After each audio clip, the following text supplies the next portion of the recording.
কতক্ষণ অপেক্ষা করে আমার বাবার ইমামতিতে নামাজ পড়তেছে সবাই, কিন্তু সাহাবীরা কেঁদে কেঁদে নামাজের মধ্যেই কাঁদতে কাঁদতে অস্থির হয়ে যাচ্ছে। তাদের মনের ধারণা হয়েছে নবীজির পেছনে নামাজ পড়ার কিসমত থেকে তারা মাহরুম হয়ে গেল।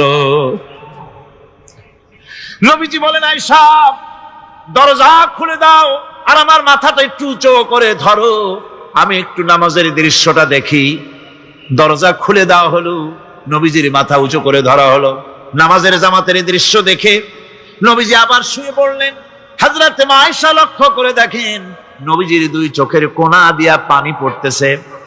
মা আয়েশা জিজ্ঞেস করেন, ইয়া রাসূলুল্লাহ, নামাজের দৃশ্য দেখে চোখে কেন পানি এলো? হুজুর বলেন, আয়েশা রে, এটা কোনো দুঃখের পানি নয়, এটা তৃপ্তির পানি।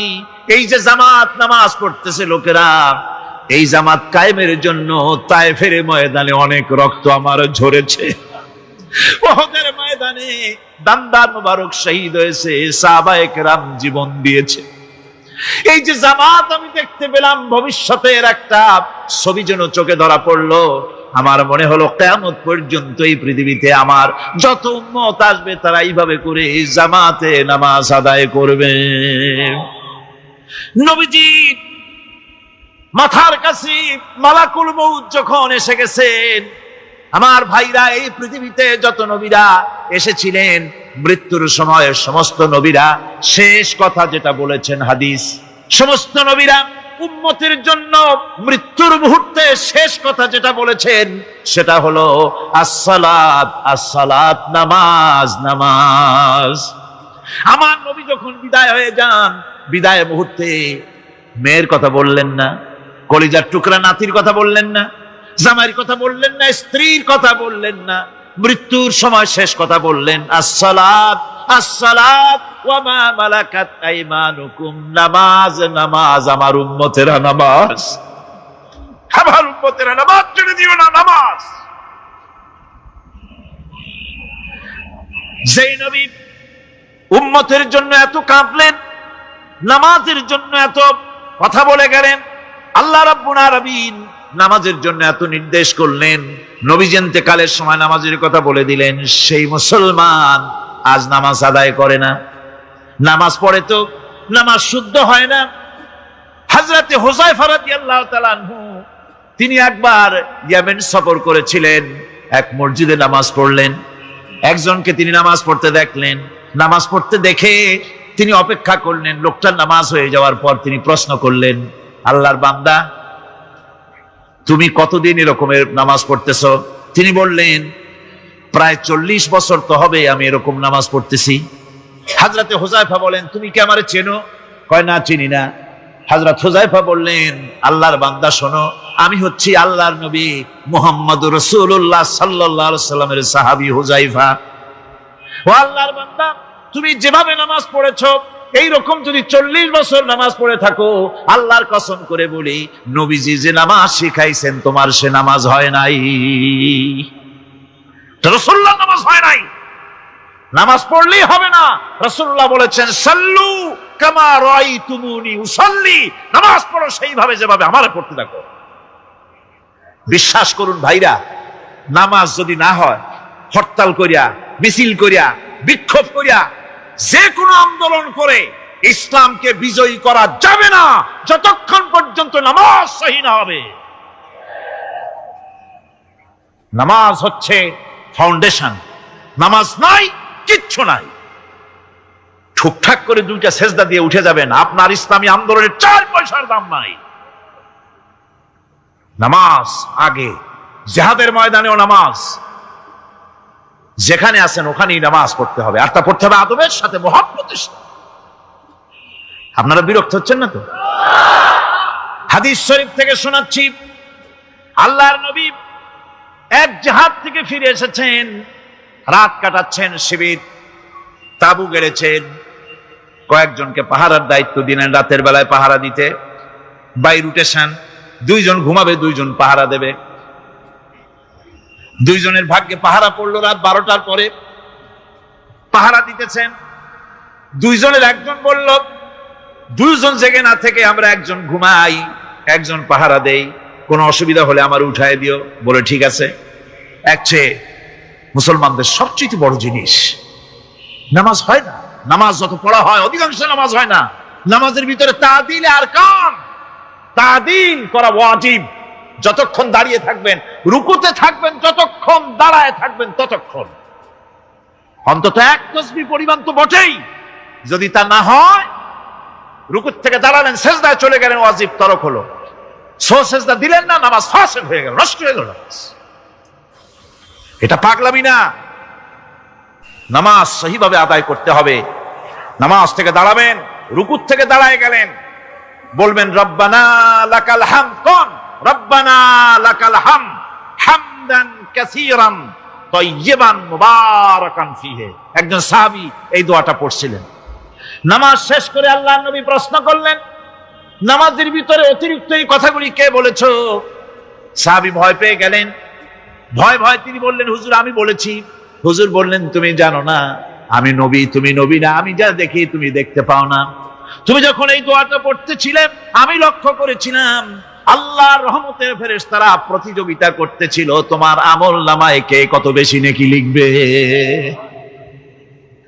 রুকুতে দাঁড়ায়া এটা পড়বেন, সেজদায় চলে যাবেন, দুই সেজদার মাঝখানে ততক্ষণ বসে থাকবেন যতক্ষণ একটা সেজদার ভিতরে ছিলেন। পড়বেন আল্লাহুম্মা গফিরলি ওয়ারহামনি ওয়াহদিনি ওয়াআফিনি ওয়ারযুকনি। নামাজের মধ্যে দোয়া করতেছেন, আল্লাহ আমারে ক্ষমা করে দাও। এসব দোয়া সব হুজুরের। আমাকে ক্ষমা করো, আমাকে হেদায়েত দাও, আমাকে সুস্থ করো, আমাকে রহম করো, আমাকে রিজিক দাও। কও সুবহানাল্লাহ। নামাজের ভিতরে দোয়া কবুলের সময়, নামাজের সেজদার ভিতরে দোয়া কবুল হয়। এইভাবে করে রাসূল করিম সাল্লাল্লাহু আলাইহি ওয়াসাল্লামের নামাজটা কেমন হাক্কানি উলামাদের কাছ থেকে জেনে নেবেন। যেহেতু হুজুর বলেছেন সাল্লু কামা রাআইতুমুনি উসাল্লি, নামাজ পড়ো সেইভাবে যেভাবে আমাকে পড়তে দেখো। নামাজের ভিতরে একাগ্রতা লাগবে, ভালোবাসা লাগবে, ভয় লাগবে, মুহাব্বত লাগবে। পরিপূর্ণ সময় নিয়ে শান্তিপূর্ণভাবে নামাজ পড়তে হবে। আর যত তাড়াহুড়া সব হচ্ছে নামাজের মধ্যে, ঠিক কিনা ভাইরা? রাসূল করিম সাল্লাল্লাহু আলাইহি ওয়াসাল্লামের যে নামাজ, হুজুর যেভাবে নামাজ পড়েছেন হাদিসে যা পাওয়া যায়, হাদিসে বুখারীতে সব আছে, দেখে নেবেন, সেইভাবে নামাজটা আদায় করে নেবেন। কিয়ামতের দিন আল্লাহ রাব্বুল আলামিন সর্বপ্রথম বান্দাকে প্রশ্ন করবেন কি? বুখারী শরীফে এসেছে, আন আবি হুরায়রা রাদিয়াল্লাহু তাআলা قال سمعت رسول الله صلى الله عليه وسلم يقول إنما يحاسب به العبد يوم القيامة من عمله صلاته। বুখারী শরীফের হাদিস। আল্লাহ রাব্বুল আলামিনের নবী বলেন, হযরত আবু হুরায়রা হাদিস খানা বর্ণনা করেছেন, তিনি বলেন যে আমি রাসূলের মুখে শুনেছি কিয়ামতের দিন আল্লাহ রাব্বুল আলামিন সর্বপ্রথম তার বান্দার কাছে প্রশ্ন করবেন, বান্দা নামাজ আদায় করেছিলি কিনা? নামাজ সর্বপ্রথম প্রশ্ন। যেরকম সর্বপ্রথম প্রশ্নটা কি? নামাজ। এই নামাজ আপনার বাচ্চাদেরকে যখন 7 বছর বয়স হবে নামাজের হুকুম করবেন। 10 বছরে নামাজ না পড়লে প্রহার করতে বলা হয়েছে। নামাজের জন্য কড়াকড়ি করতে হবে। পুরুষ নারী মেয়েদের মাসের ভিতরে কখনো কখনো তাদের যে সমস্ত মাসলা মাসাইল আছে সেই অনুযায়ী কখনো তাদের ক্ষমা আছে, বাকি তাদের নামাজ পড়তে হবে। আর পুরুষের জন্য পাগল হয়ে যাওয়া, বেহুশ হয়ে যাওয়া ছাড়া নামাজ মাপ নাই, নামাজ পড়তেই হবে। এই যে নামাজ, যে নামাজ না হলে ঈমান থাকবে না, ঈমান নষ্ট হবে, কিয়ামতে জাহান্নামে যাওয়া লাগবে, এসব কথা শোনার পর আজকের তাফসীরুল কোরআন মাহফিলে আমরা কি ওয়াদা করতে পারি যে আমরা মালাকুল মউত যতক্ষণ পর্যন্ত আমাদের মাথার কাছে না আসবে নামাজ ছেড়ে দেব না? এই ওয়াদা কি করতে পারি? 2 হাত উঁচু করুন, বলেন ইয়া আল্লাহ, আমি তোমার নামে শপথ করছি, যতদিন মালাকুল মউত আমার মাথার কাছে না আসতেছে ততদিন পর্যন্ত ফরজ নামাজ, ফরজ রোজা ছেড়ে দেব না। ইয়া আল্লাহ, মৃত্যু পর্যন্ত আমার এই ওয়াদা পালনের তৌফিক আমাকে দান করো, আমিন। আল্লাহ পাক আমাদের এই ওয়াদা মঞ্জুর করুন, জোরে কোন আমিন। আলোচনার শেষ পর্যায়ে এখন আমরা মুনাজাতের দিকে যাব। দাঁড়ানো ভাইয়েরা সবাই বসেন, মুনাজাতের শরীক হন। আল্লাহ রাব্বুল আলামিন নামাজের জন্য আমাদেরকে দোয়া শিখাই দিয়েছেন। কোন সুবহানাল্লাহ। কে শিখাইছেন দোয়া? আল্লাহ পাক দোয়া শিখালেন, রব্বি জাআলনি মুকিমাস সালাতি ওয়া মিন যুররিয়াতি রব্বানা ওয়া তাকাব্বাল দুআ। আয় আল্লাহ, আমারে, আমার বিবি বাল বাচ্চারে নামাজের উপরে প্রতিষ্ঠিত করো। আল্লাহ, তুমি দয়া করে দোয়া কবুল করো। জোরে কোন আমিন। এ দোয়া আপনারাও করবেন। আমি চিন্তা করলাম যে আল্লাহ তাআলা জানোয়ার বলছিলেন, তা তো একটা ঠিক ছিল। জানোয়ার বলেছেন, জানোয়ার কে বললেন? পশু কে বললেন? আল্লাহ তাআলা বলেছেন। এখন চিন্তা করলাম আল্লাহ পশু বললেন, ঠিক আছে, কিন্তু পশুর চাইতেও খারাপ এই কথাটা বললেন কেন? বুঝে আসতেছিল না।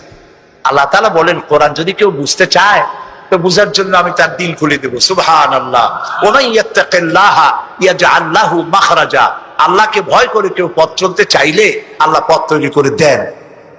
আমি চিন্তা করে দেখলাম সত্যিই তো জানোয়ারের চাইতেও তো মানুষগুলা খারাপ। ওই সব মানুষ যারা আল্লাহরে চিনল না। কিরকম দেখেন, আপনারা অনেকে বাড়িতে কুকুর পোষেন। কুকুর পোষে না মানুষ?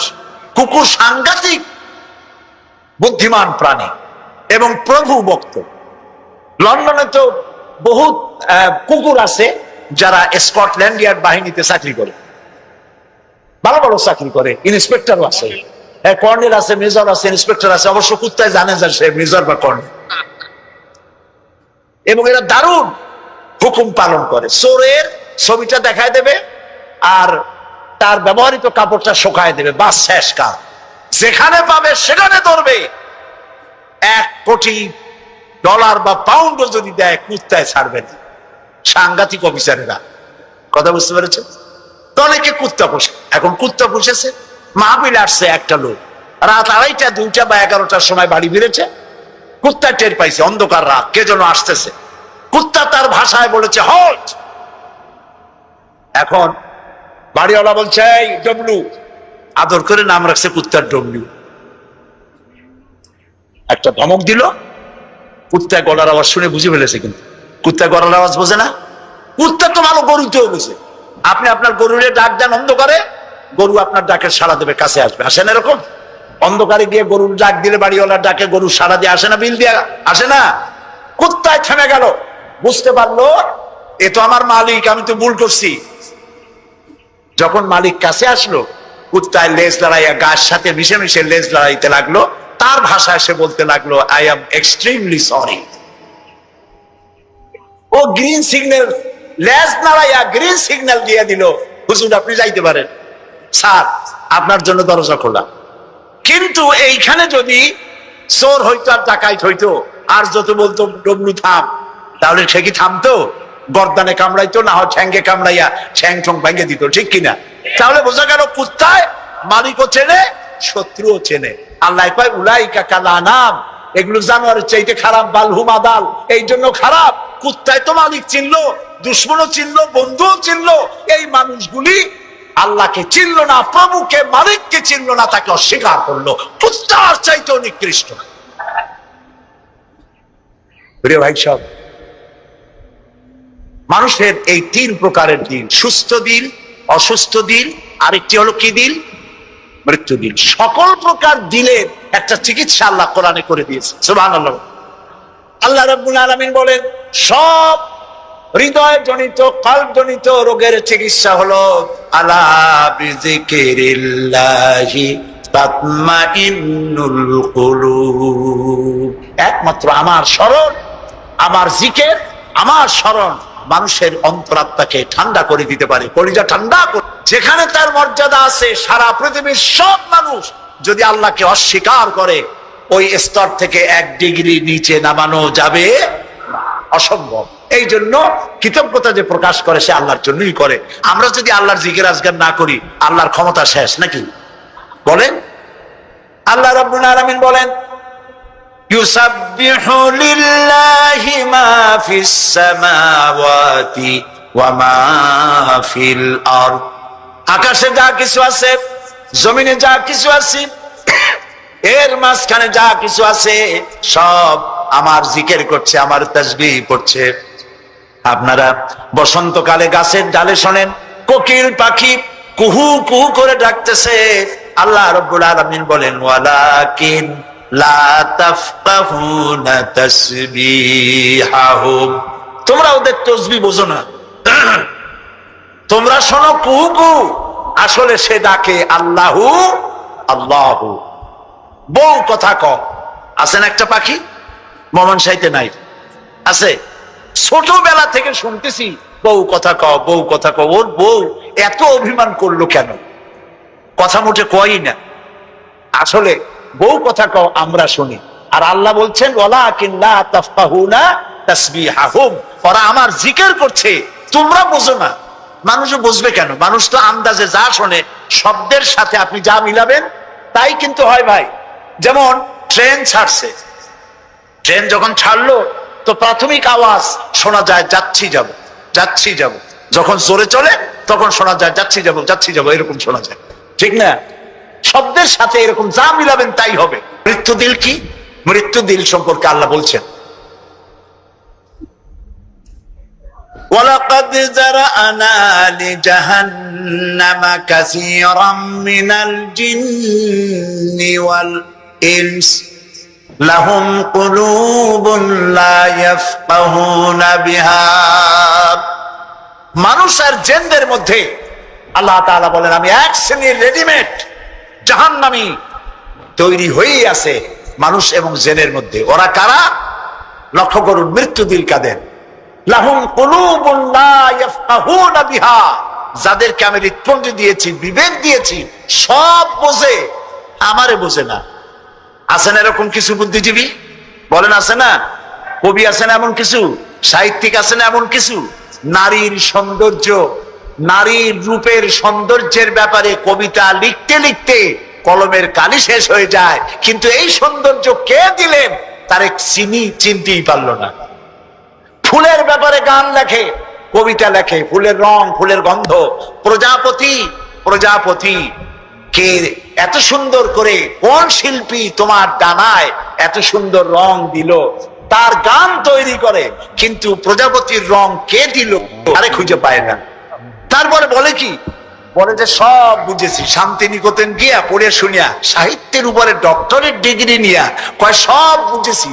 বলে বাবা কি বুঝেছো? কয় দেয়ার ইজ নো গড। সারা জীবন বসে বুঝলো যে প্রভু বলতে কেউ নাই, আল্লাহ বলতে কেউ নাই। বলে নাউযুবিল্লাহ, লাহুম কুলুবুন লা ইয়াফকাহুনা বিহা, সব বোঝে কিন্তু আল্লাহরে চেনে না। নিজের শরীরটা দেখে, আল্লাহরে খুঁজে পায় না। আরে তুমি তো তোমার শরীরটা দিয়েই আল্লাহরে চিনতে পারো, সুবহানাল্লাহ বলো। শরীরটা দিয়ে আল্লাহরে চেনা যায়। এই যে দুটো চোখ, এই চোখ দিয়ে সব সময় আমরা নেগেটিভ দেখি, সব সময় প্রতিটি চিত্র, প্রতিটি মুহূর্তে নেগেটিভকে পজিটিভ করে দেখায় কে? কে দেখায়? সুবহানাল্লাহ। এত সুন্দর দুটি চোখ আল্লাহ দিলেন, চোখের মধ্যে আল্লাহ আবার পানি দিয়ে দিলেন। পানি মানে কান্নার পানি না, এমনি চোখে পানি আছে। আপনি চোখে পলক মারেন, পলক মারেন না? কথা না বললে বুঝি কি? এই যে পলক, চাউল জাতীয় খাদ্য, আটা, আটা জাতীয় খাদ্য, চিনি, চিনি জাতীয় খাদ্য, আর ডাল, ডাল জাতীয় খাদ্য, এই 4 প্রকারের খাদ্য হলো কার্বোহাইড্রেট। এগুলি মানুষে খাইলে পরে শরীরের ভিতরে এর থেকে রক্ত হয়, এর থেকে পেশাব পায়খানা হয়ে বর্জ্য বেরিয়ে যায়, আর যেটা রক্ত হয় সেই রক্তটাকে গোটা শরীরে প্রবাহিত করে শরীরটাকে আল্লাহ উষ্ণ রাখেন। সেজন্য এত রগ রেশা দিয়েছেন। এখন এই রক্তগুলিকে মাথা থেকে শুরু করে পা পর্যন্ত পৌঁছে দেওয়ার জন্য আল্লাহ একটা জেনারেটর রেখে দিয়েছেন বুকের মধ্যে। কত বুদ্ধি করে জেনারেটর নামটা কি? মাশাআল্লাহ বুঝে ফেলেছেন। জেনারেটর নাম হার্ট। সেটা অনবরত সিস্টোলিক এন্ড ডায়াস্টোলিক এভাবে করে সম্প্রসারণ সংকোচন এরকম করতেছে। চিকিৎসা বিজ্ঞানীরা বলেছেন মানুষকে মাথা থেকে শুরু করে কাটাকাটি করে সব বুঝেছি, কিন্তু হার্ট এরকম এরকম করে কেন, এর উৎস আজ পর্যন্ত পৃথিবী খুঁজে পায় না। এটি এভাবে করে করে রক্ত ছড়িয়ে দিচ্ছে। এখন দেখেন আল্লাহর খোঁজার ব্যবস্থা। মানুষ খাইয়া খাইয়া তারপরে হার্টের মধ্যে চর্বি গিয়ে জমে। হার্টের মধ্যে যে করোনারি আর্টারি, করোনারি আর্টারির মধ্যে গিয়ে চর্বি জমতে লাগলো। হঠাৎ করে রক্ত প্রবাহ যখন বন্ধ হতে থাকে, আর চলতে পারে না, তখন অ্যানজাইনা হয়। হার্টে বেদনা শুরু হয়। এই বেদনা শুরু হলে তাড়াতাড়ি ডাক্তার এনজিওগ্রাম করে তারপর দেখে কতটা নষ্ট হয়েছে। ওইটাকে যদি প্রয়োজন হয় রগ বদলাবার, তখন তাকে বাইপাস করা হয়। বাইপাস করে নতুন রগ লাগাতে হবে। এখন বলেন এই নতুন রগ কোথায়? গরুর রগ লাগাইলে হবে? বলেন, ছাগলের রগ? এখন আল্লাহ রব্বুল আলামিনকে চেনা সহজ। ওই রব্বুল আলামিন এমন সুন্দর ব্যবস্থা রেখেছেন, কারো যদি বাইপাস ওপেন হার্ট সার্জারি করার যদি প্রয়োজন হয়, রগের যদি 2-4টা রগ যদি লাগে, আল্লাহ রাব্বুল আলামিন মানুষের হাতের মধ্যে, পায়ের মধ্যে স্পায়ার পার্টস কতগুলি রগ রেখে দিয়েছেন। ডাক্তারেরা পা থেকে, হাত থেকে সেই রগগুলি নিয়ে হার্টের ভিতরে ওই রগ লাগিয়ে দিয়ে নতুন ভাবে আবার রক্ত সঞ্চালনের ব্যবস্থা করে দেয়। যালিকুমুল্লাহু রাব্বুকুম, এই হচ্ছে তোমাদের রব। সুবহানাল্লাহ বলেন। ইনি আল্লাহ যিনি এই ব্যবস্থা করেছেন। কিডনি লাগে একটা মানুষের জন্য কয়টা? না, 2টা লাগে না, কিডনি লাগে একটা। কিন্তু আল্লাহ তাআলা দিবেন কয়টা? 2টা। একটা যদি অকেজো হয়ে যায়, তো আরেকটা দিয়ে যেন কাজ হয়। লক্ষ্য করুন, আপনার মেমোরি, আপনার মগজ, আপনার ব্রেন, যে ব্রেনটা, যে মগজটা মাথার মধ্যে আছে, এই মগজের মধ্যে রয়েছে অসংখ্য সেল, কোষ, CELL, অসংখ্য কোষ, ডাইরেক্ট অ্যাকশন। সুবহানাল্লাহ। কপালে যদি থাকে আল্লাহরে চিনতে কষ্ট হয় না, আর কপালে না থাকলে শান্তিনিকেতন থেকে PhD ডিগ্রি করে কাফের হয়ে যায়, মুরতাদ হয়ে যায়, কপাল পুড়ে যায়। এই জন্য অল্পের মধ্যে বুঝতে সহজ, যদি ঈমান থাকে কিসমতে।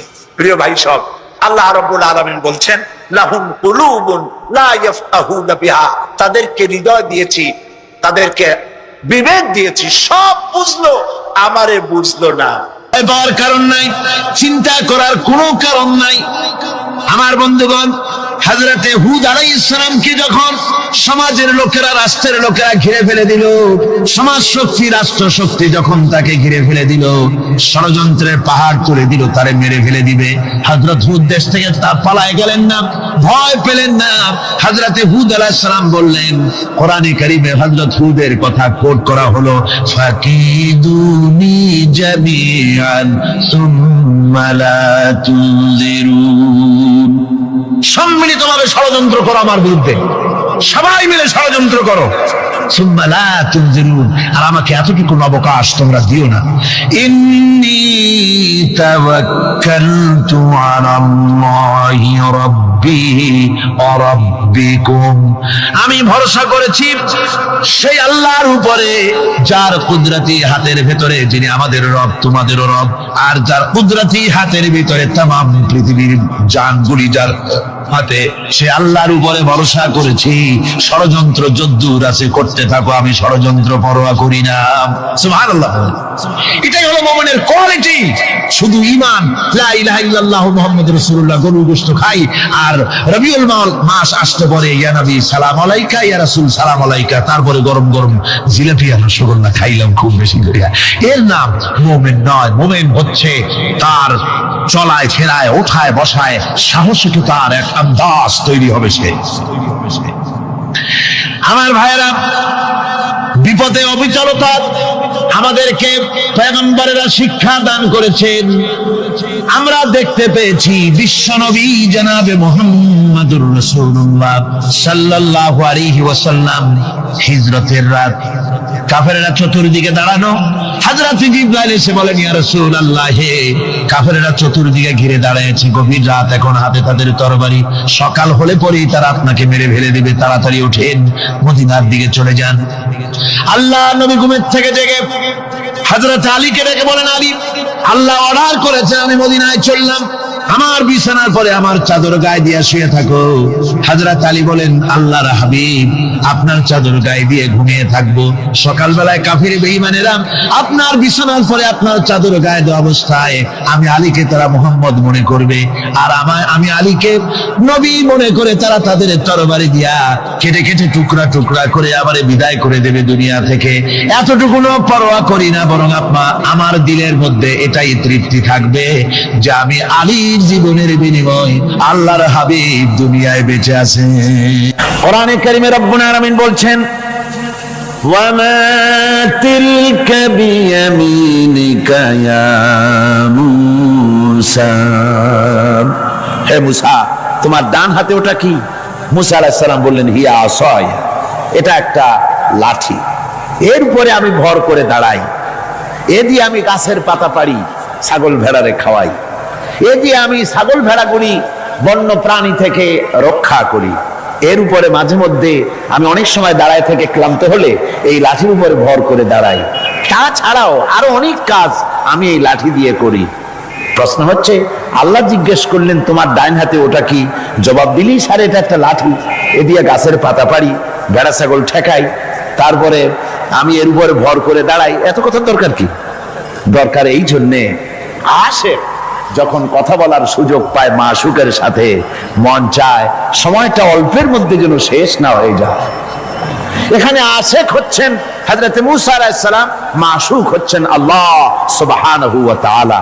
তিনি কথা বলছেন, এই কথার সুযোগটা যেন অল্পের মধ্যে শেষ না হয়ে যায়, এই জন্য সময়টাকে দীর্ঘায়িত করার জন্য মূসা আলাইহিস সালাম এ ধরনের বক্তৃতা বিবৃতি করতেছিলেন।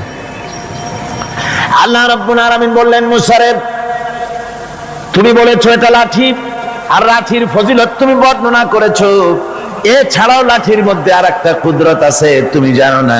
তুমি তোমার হাতের লাঠিটা ছেড়ে দাও। লাঠি তিনি ছেড়ে দিলেন, হিয়া হাইয়াতুন তাসআ, একটা বিরাট অজগর হয়ে গেল। মূসা আলাইহিস সালাম ভয় পেলেন। আল্লাহ বললেন, ভয় পেও না, খুযহা ওয়ালা তাখাফ, ভয় পেও না, এটাকে ধরো। মূসা আলাইহিস সালাম দেখলেন আল্লাহ বলতেছেন ভয় পেও না, এরপর তো ভয় করাই উচিত না। মূসা আলাইহিস সালাম ধরলেন, সাথে সাথে সাপ কি হয়ে গেল? লাঠি হয়ে গেল। আমি পুরা ঘটনা বলবো না, মুজিজার কথাটাই বলতেছি। এরপরে যখন ফেরাউন তার জাদুকরদের নিয়ে জাদুর প্রদর্শনী করলো, জাদুকরেরা তাদের হাতের কাছে যা কিছু ছিল মন্ত্রপুত করলো, সেগুলি সিংহ হলো, বাঘ হলো, সরীসৃপ হলো, মূসা আলাইহিস সালামের উপরে ঝাঁপায় পড়লো। হযরতে মূসা আলাইহিস সালাম ভয় পেয়ে গেলেন।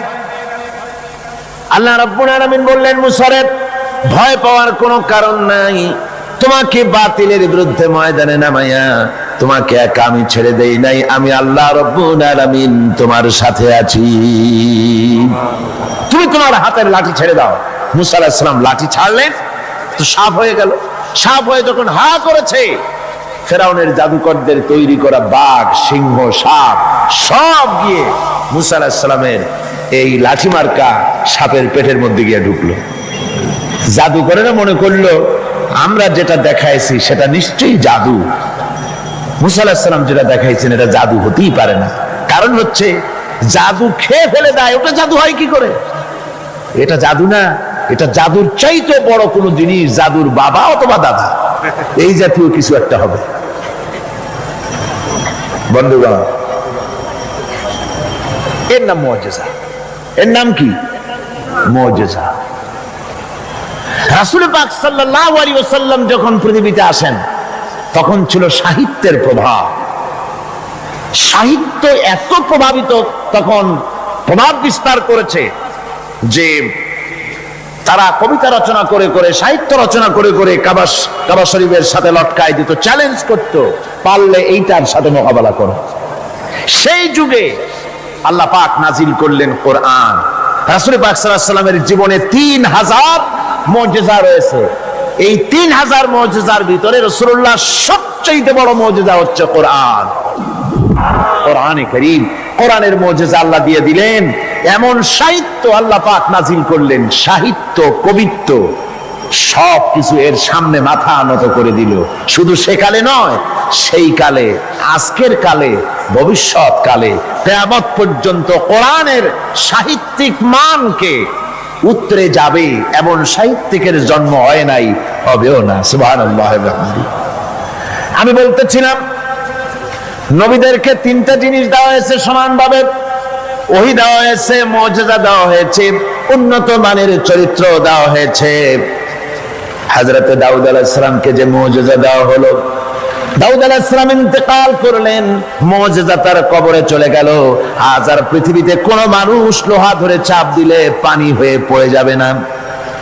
সুলাইমান আলাইহিস সালাম ইন্তেকাল করলেন, মুজিজা কবরে নিয়ে চলে গেলেন। আজ আর পৃথিবীর কোন মানুষ বিনা ইঞ্জিনে তক্তায় বসলে প্লেনের মতো করে আর উড়বে না। হযরত মুসা আলাইহিস সালাম ইন্তেকাল করেছেন, মুজিজা তার কবরে চলে গেছে। আজ আর যত ফুফা দেওয়া হোক না কেন, কোন ফুতে লাঠি আর সাপ হবে না। কি বলেন, লাঠি আর সাপ হবে কারো? হবে না। হযরত ঈসা আলাইহিস সালাম দুনিয়া থেকে বিদায় হয়ে গেলেন, মুজিজা তার সাথে চলে গেল। হযরত ঈসা আলাইহিস সালামকে আল্লাহ রাব্বুল আলামিন উঠায় নিলেন। তিনি ইন্তেকাল করেন নাই, তাকে আল্লাহ উঠায় নিয়েছেন। হযরত ঈসার সাথে মুজিজাও চলে গেল। আজ আর কেউ জন্মান্ধের চোখের উপরে হাত বুলালে চোখ ভালো হয় না। তার মানে নবীরাও শেষ, মুজিজাও শেষ। একজন মাত্র নবী জনাবে মুহাম্মদ রাসূলুল্লাহ সাল্লাল্লাহু আলাইহি ওয়াসাল্লাম ইন্তেকাল করেছেন, কিন্তু তার মুজিজা কবরে নিয়ে যান নাই। তার মুজিজা কোরআন আজও আছে, আর কিয়ামত পর্যন্ত রাসূলুল্লাহর মুজিজা থাকবে। রাসূল পাক সাল্লাল্লাহু আলাইহি ওয়াসাল্লামের মুজিজা চিরন্তন, শাশ্বত, কিয়ামত পর্যন্ত তা টিকে থাকবে। সুবহানাল্লাহ পড়ে। আমার ভাইরা, সে কোরআন আপনারা শুনতে এসেছেন, লাইলাতুল মেরাজে অবতীর্ণ করেছেন আর হেফাজতের দায়িত্ব নিয়েছেন। কোরআনে কারীম কখনো বিনষ্ট হবে না, কখনো রদবদল হবে না। কোরআন হেফাজতের দায়িত্ব কার? আল্লাহ রাব্বুল আলামিন বলছেন, নাহনু নাযালনায যিকরা ওয়া ইন্না লাহু লাহাফিজুন। কোরআন নাযিল করেছি আমি আল্লাহ, আর এর সংরক্ষণের সম্পূর্ণ দায়িত্ব আমি আল্লাহ আমার নিজ হাতে গ্রহণ করেছি। কখনো রদবদল হবে না। কোরআন হেফাজতের দায়িত্ব কার? আল্লাহ রাব্বুল আলামিন বলছেন, নাহনু নাযালনায যিকরা ওয়া ইন্না লাহু লাহাফিজুন। কোরআন নাযিল করেছি আমি আল্লাহ, আর এর সংরক্ষণের সম্পূর্ণ দায়িত্ব আমি আল্লাহ আমার নিজ হাতে গ্রহণ করেছি। নাযিল করেছি আমি হেফাজত। কারণ হুজুরের সম্মান সবচাইতে বেশি। সবচাইতে সম্মান কার বেশি? একটু জিকির করেন জোরে সোরে, লা ইলাহা ইল্লাল্লাহ। জাযাকাল্লাহ।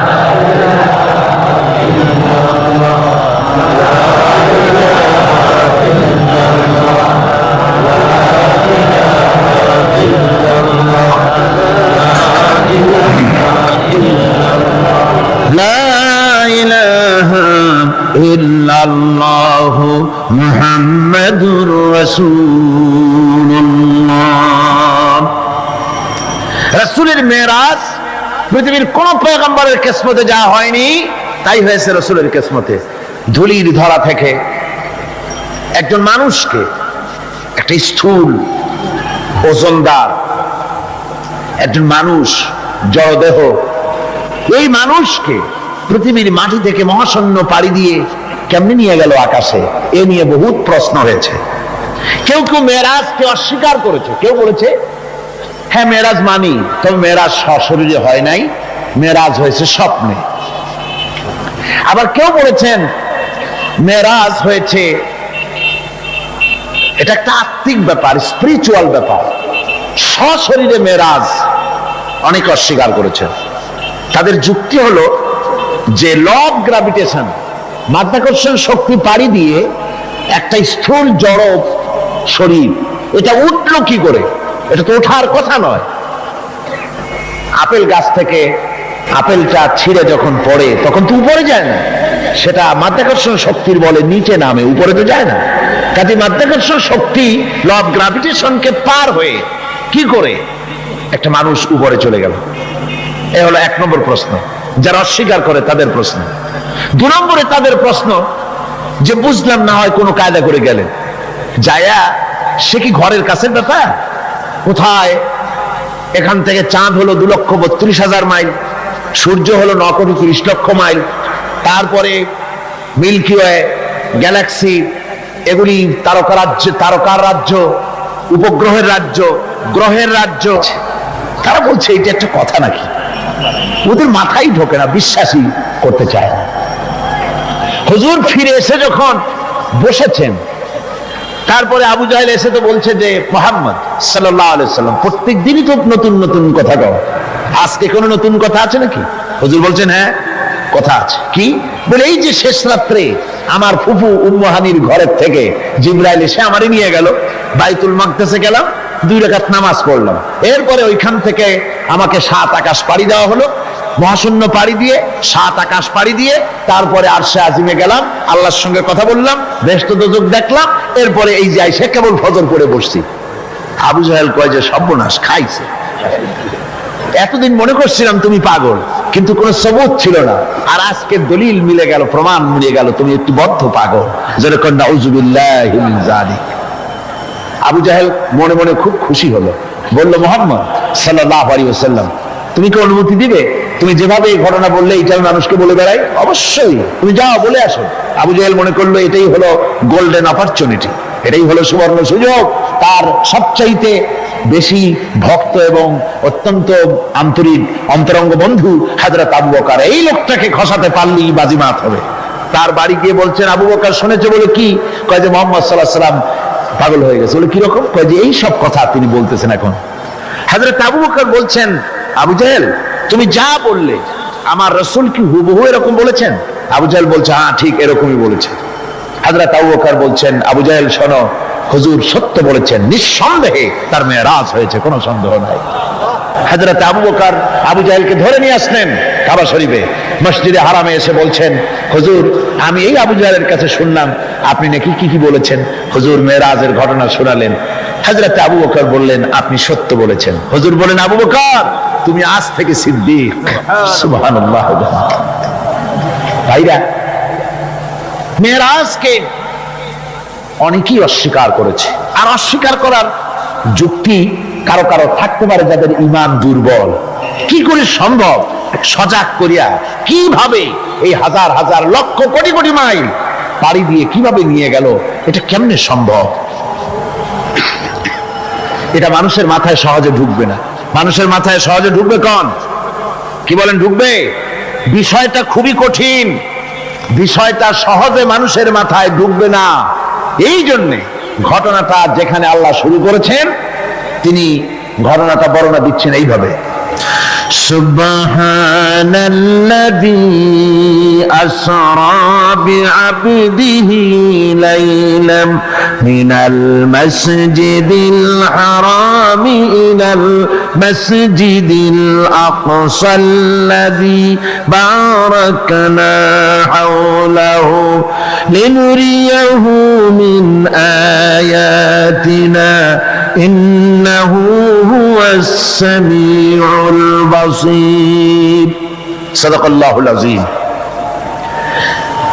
ঘটনাটার বিবরণ দিচ্ছেন আল্লাহ এভাবে, শুরু করছেন সুবহানাল্লাযী আসরা বিআবদিহি, সমস্ত অক্ষমতা দুর্বলতা থেকে মুক্ত সেই মহান সত্তা যিনি তার বান্দাকে ইসরা করিয়েছেন লাইলান, লাইলান রাতের একটি অংশ, পুরা রাত লাগে না, রাতের একটি অংশে তার বান্দাকে তিনি ইসরা করিয়েছেন।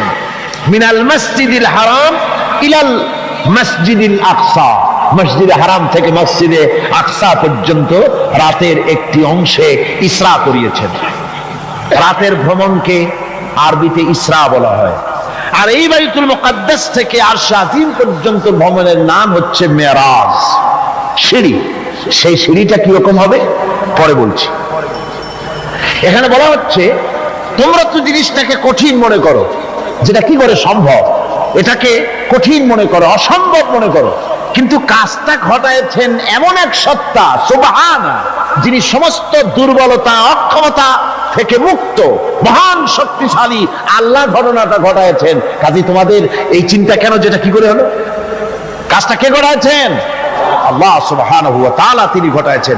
তার জন্য এগুলি কি কোনো অসম্ভব ব্যাপার? বলুন, এটা কি কোনো অসম্ভব ব্যাপার? নিশ্চয়ই কোনো অসম্ভব ব্যাপার নয়। বিজ্ঞানের দৃষ্টি দিয়ে, বৈজ্ঞানিক দৃষ্টিভঙ্গিতে এবং দর্শন দিয়ে আমি আপনাদেরকে বিষয়টা অনেকক্ষণ দৃষ্টান্ত দিতে পারবো। সে ধরনের মাল মশলা আমার কাছে মজুদ আছে, যে রাসূল পাক সাল্লাল্লাহু আলাইহি ওয়াসাল্লামকে মেরাজ হয়েছিল বিজ্ঞান এবং দর্শন দিয়ে বুঝানো যেতে পারে।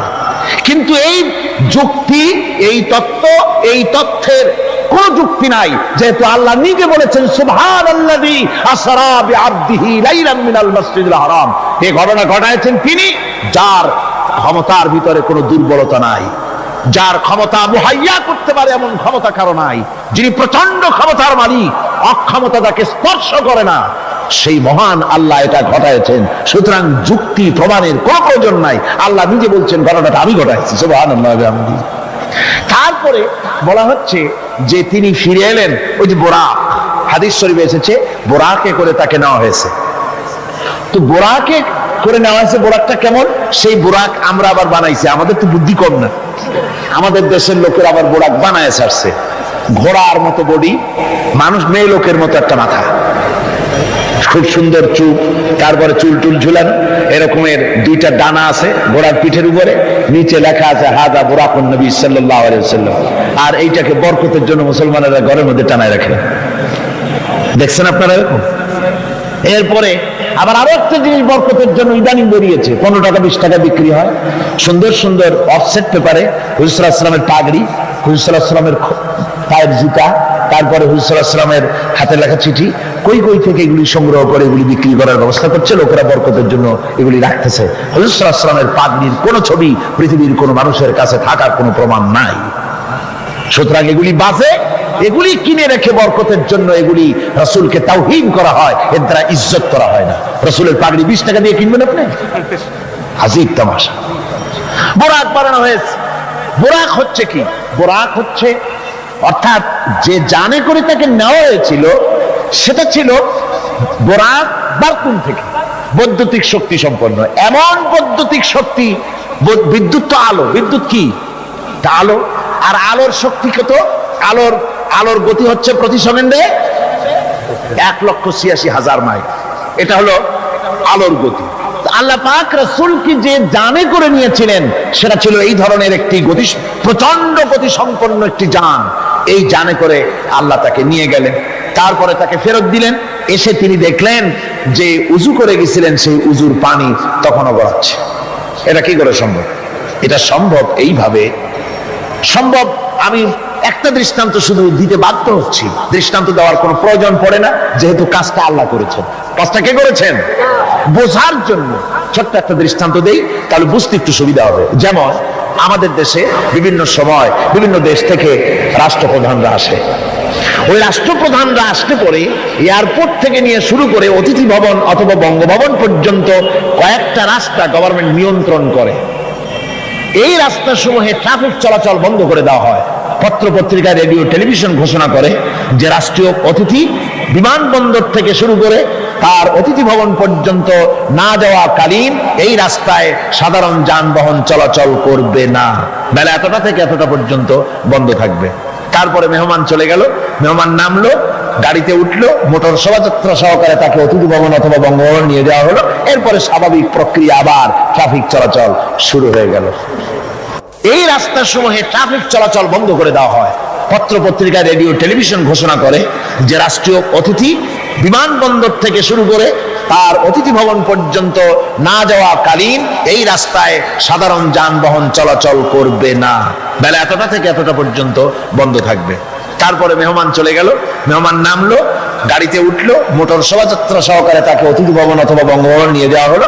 এরপরে স্বাভাবিক প্রক্রিয়া, আবার ট্রাফিক চলাচল শুরু হয়ে গেল।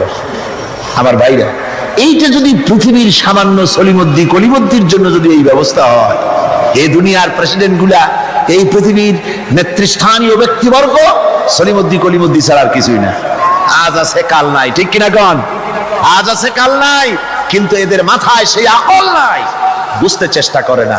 যেই ক্ষমতা আসে সে মনে করে বাপের বাড়ির সম্পত্তি পেয়ে গেছি, সুতরাং যত খুশি নিজের ইচ্ছে মতো শয়তানি বদমাশি চালাতেই থাকে। সেই জন্য বলছি সলিমুদ্দি কলিমুদ্দি সাধারণ টাইপের মানুষ, এদের জন্য যদি ট্রাফিক চলাচল বন্ধ করে দেওয়া হয় তাহলে কোন সাধারণ মেহমান নয়, আকাশ ও জমিনে আল্লাহর পরে সবচাইতে বড় মর্যাদা শুরু বলেন নাই, নামও নেন নাই, শুধু বলেছেন আব।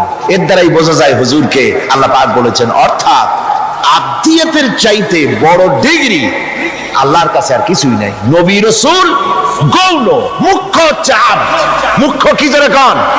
আব্দ, আল্লাহর বান্দা হয়ে যাওয়া। যেমন আপনারা দেখতে পান কোরআনে কারীমের প্রথমেই এই আয়াত আছে, ইন কুনতুম ফি রাইবিম মিম্মা নাযালনা আলা আবদিনা, আমি আমার বান্দার প্রতি যে কিতাব নাজিল করেছি, এই যে আবদিনা আমার বান্দা, কে আবদ? মুহাম্মদ রাসূলুল্লাহ সাল্লাল্লাহু আলাইহি ওয়াসাল্লাম। অন্য আয়াতের মধ্যে রব্বুল আলামিন বলেন, তাবারাকাল্লাযী نزل الفرقان على عبده ليكون للعالمين نذيرا। অতীব বরকতশালী সে আল্লাহ রাব্বুল আলামিন, যিনি তার বান্দার উপরে ফুরকান অবতীর্ণ করেছেন। কে সেই বান্দা? মুহাম্মদ সাল্লাল্লাহু আলাইহি ওয়াসাল্লাম। সুতরাং আব্দিহি, তার বান্দাকে ইসরা করিয়েছেন মসজিদে হারাম থেকে মসজিদে আকসা পর্যন্ত, তারপরে সেখান থেকে নিয়ে গেলেন আরশে আজিমে, নিয়ে তাকে কি করলেন, দিলেনটা কি? এখানে কথা হচ্ছে আমাদের দেশের লোকেরা বিভিন্ন সময় এইসব কথা আলোচনা করে বা ওয়াজের মধ্যে বলেন কেউ কেউ, যেটা হচ্ছে শুধুমাত্র নামাজ। আল্লাহ পাক তাকে মেরাজে নিয়ে নামাজ দিয়েছিলেন। আচ্ছা ভাই, শুধু নামাজ দেওয়াই যদি আল্লাহর উদ্দেশ্য থাকে, তা আবার বলে কি? যে নামাজ তো দিচ্ছেন আল্লাহ 50 ওয়াক্ত, মুসা আলাইহিস সালামের সঙ্গে যদি দেখা না হইতো তাহলে আমাদের কাজ সর্বনাশ হয়ে যেত। মুসা আলাইহিস সালামের সঙ্গে দেখা হওয়ার কারণে কিছুটা কনসেশন আমরা পাইছি, অন্তত 45 ওয়াক্ত তো কমছে। তাহলে বোঝা গেল মেরাজ হয়েছিল শুধু নামাজের জন্য। কথাটি সঠিক নয়। নামাজের জন্য মেরাজ হওয়ার দরকারটা কি? যুক্তিতে আসে না। হজের জন্য তো মেরাজ দরকার হয় নাই, যাকাতের জন্য তো মেরাজ দরকার হয় নাই, জিহাদের জন্য তো মেরাজ দরকার হলো না, ইমানের জন্য তো মেরাজ দরকার হলো না। মেরাজ শুধু নামাজের জন্য দরকার হলো কেন? বিষয়টা শুধু নামাজ নয়, নামাজ এই পরিভ্রমণের, এই ভ্রমণকালীন সময়ের আল্লাহ পাকের একটি নির্দেশ। মূল ঘটনা ভিন্ন। মূল ব্যাপারটি হলো রাসূল পাক সাল্লাল্লাহু আলাইহি ওয়াসাল্লামের মেরাজ যখন হয় তখন মক্কি জিন্দেগীর 12 বর্ষ পূর্ণ হয়েছে। মক্কি জিন্দেগীর নবুয়তের জীবনের 1 যুগ পূর্ণ হয়ে গেছে। তাওহীদের দাওয়াত, তাবলীগে দ্বীনের কাজ একটি চূড়ান্ত পর্যায়ে এসে গিয়েছে। এখন এই তাওহীদ, রিসালাত ও আখিরাতের উপরে ভিত্তি করে একটি নতুন সমাজ গঠনের পালা এসেছে। সেই নতুন সমাজ গঠনের জন্য আল্লাহ রাব্বুল আলামিন তাকে আপন দরবারে ডেকে নিলেন, আর নতুন নতুন কিছু তথ্য, একটি নতুন স্টেট পরিচালনার জন্য যা কিছু প্রয়োজন, কিছু মূল নীতি আল্লাহ রাব্বুল আলামিন তাকে দান করালেন, আর জান্নাত এবং জাহান্নাম রাসূলের চোখে দেখিয়ে দিলেন পরিষ্কার করে, যাতে করে তিনি মানুষকে ভালো করে দেখে তিনি মানুষকে বুঝাতে পারেন। এজন্য এই দৃশ্যগুলিও রাসূলের সামনে আল্লাহ পাক তুলে ধরলেন। রাসূল পাক সাল্লাল্লাহু আলাইহি ওয়াসাল্লাম ফিরে আসার পর তাকে এই নতুন রাষ্ট্র পরিচালনার জন্য যে মূল নীতিগুলি আল্লাহ পাক তাকে দিয়েছেন, যাকে মেরাজের পেগাম বলা হয়। মেরাজের কি বলা হয়? পেগাম। সূরা বনী ইসরাইলের মধ্যে আল্লাহ পাক এই পেগামগুলি আল্লাহ পাক তাকে দান করেছেন। সেই মূলনীতিগুলি কি? সেই মূলনীতি আমি আপনাদের সামনে এখন আলোচনা করতে যাচ্ছি। আমরা মেরাজ কেমনে হলো, কিভাবে হলো, এই ঘুরপাকের মধ্যে গোলক ধাঁধায় নিজেদেরকে আটকে রাখতে চাই না। আমরা পরিষ্কার করে বিশ্বাস করি রাসূল পাকের মেরাজ হয়েছে একেবারে সশরীরে। কিভাবে হয়েছে? সশরীরে। তারপর আবার কেউ কেউ এ তর্ক তুলেছেন, কেউ বলেছেন হুজুর সাল্লাল্লাহু আলাইহি ওয়াসাল্লাম আল্লাহকে দেখেছেন, আবার কেউ বলেছেন দেখেন নাই। এই সব তর্কের মধ্যেও আমরা জড়াতে চাই না। আমরা পরিষ্কার জানি আল্লাহ পাক বলেছেন লা তুদরিকুহুল আবসার, কোন দৃষ্টি শক্তি আমি আল্লাহকে মুহাইয়া করতে পারবে না, ইহাতা করতে পারবে না। আল্লাহ রাব্বুল আলামিনকে কোন দৃষ্টি শক্তি তার চক্ষু দিয়ে দেখতে পারবে না। সুবহানাল্লাহ। হযরত মুসা আলাইহিস সালাম বলেছিলেন রব্বি আরিনি, আয় আল্লাহ আমি তোমারে দেখতে চাই। আল্লাহ পাক পরিষ্কার বলেছেন লান তারানি, লান, কখনোই দেখতে পারবে না। মুসা আলাইহিস সালাম খুব আদরের নবী ছিলেন, আবদার তুলতে লাগলেন। আল্লাহ তাকে একটা ইন্টারভিউ নিলেন, দেখতে পারবা কিনা একটা টেস্ট হয়ে যায়। আল্লাহ পাক তার নূরের তাজাল্লি নিক্ষেপ করলেন পাহাড়ের উপরে। হযরত মুসা আলাইহিস সালাম এক সেকেন্ড মাত্র দেখলেন, সহ্য করতে পারলেন না, আল্লাহু আকবার বলে চিৎকার মেরে বেহুশ হয়ে জমিনের উপরে পড়ে গেলেন। সুতরাং আমরা ওই তর্কে যেতে চাই না যে আল্লাহ পাককে হুজুর সাল্লাল্লাহু আলাইহি ওয়াসাল্লাম দেখেছেন কি দেখেন নাই, ওইটা আমাদের মূল বিষয় নয়। আমাদের বিষয় হচ্ছে মেরাজ থেকে রাসূলুল্লাহ পেলেন কি, উম্মতের জন্য আনলেন কি, এটাই হলো আমাদের সবচেয়ে বড় প্রয়োজনীয় বিষয়। আল্লাহ পাক রাসূলকে যে জিনিসগুলি দিলেন, একটা নতুন স্টেট করতে যাচ্ছেন, ওই সময় যখন মানুষ অধিকার বঞ্চিত, যখন নারীর অধিকার নাই, যখন শ্রমিক তার শ্রমের মূল্য পায় না, কৃষক তাদের উৎপাদিত পণ্যের সঠিক দাম পায় না, নারী আর পুরুষ, নারীগুলি হয়েছে ভোগের সামগ্রী, সন্তান উৎপাদনের বিশেষ ক্ষেত্র। তারপরে মানুষে মানুষে হানাহানি, মারামারি, কাটাকাটি, অশ্লীলতা, পাপাচার, জেনা আর ব্যভিচার, সুদ, ঘুষ, এতিমকে ঠকানো, গান বাজনা ইত্যাদি দিয়ে গোটা দেশটা যখন রসাতলে, গোটা পৃথিবী যখন ত্রাহি ত্রাহি করছে মজলুম জনতা, সেই সময় ইসলামের এই নতুন স্টেটের ভিত্তি দিতে যাচ্ছেন মুহাম্মদ রাসূলুল্লাহ সাল্লাল্লাহু আলাইহি ওয়াসাল্লাম। তখন আল্লাহ পাক এই স্টেট রচনার পেছনে কতগুলি মূলনীতি আল্লাহ পাক দান করলেন। সেই মূলনীতিগুলি এখন আমি আপনাদের সামনে বলছি।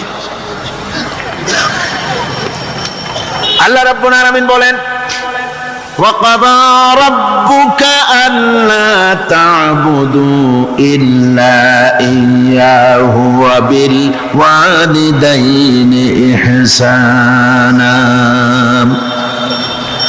যে রুকুটিতে এই মূল নীতিগুলি আল্লাহ পাক দিয়েছেন, সেই রুকুটা শুরু হয়েছে এভাবে যে তোমার প্রভুর চূড়ান্ত ফয়সালা এই যে আল্লাহ রাব্বুল আলামিনের দাসত্ব হবে কেবলমাত্র আল্লাহর, গোলামি হবে কার? জোরে সরে বলতে হবে, গোলামি হবে কার?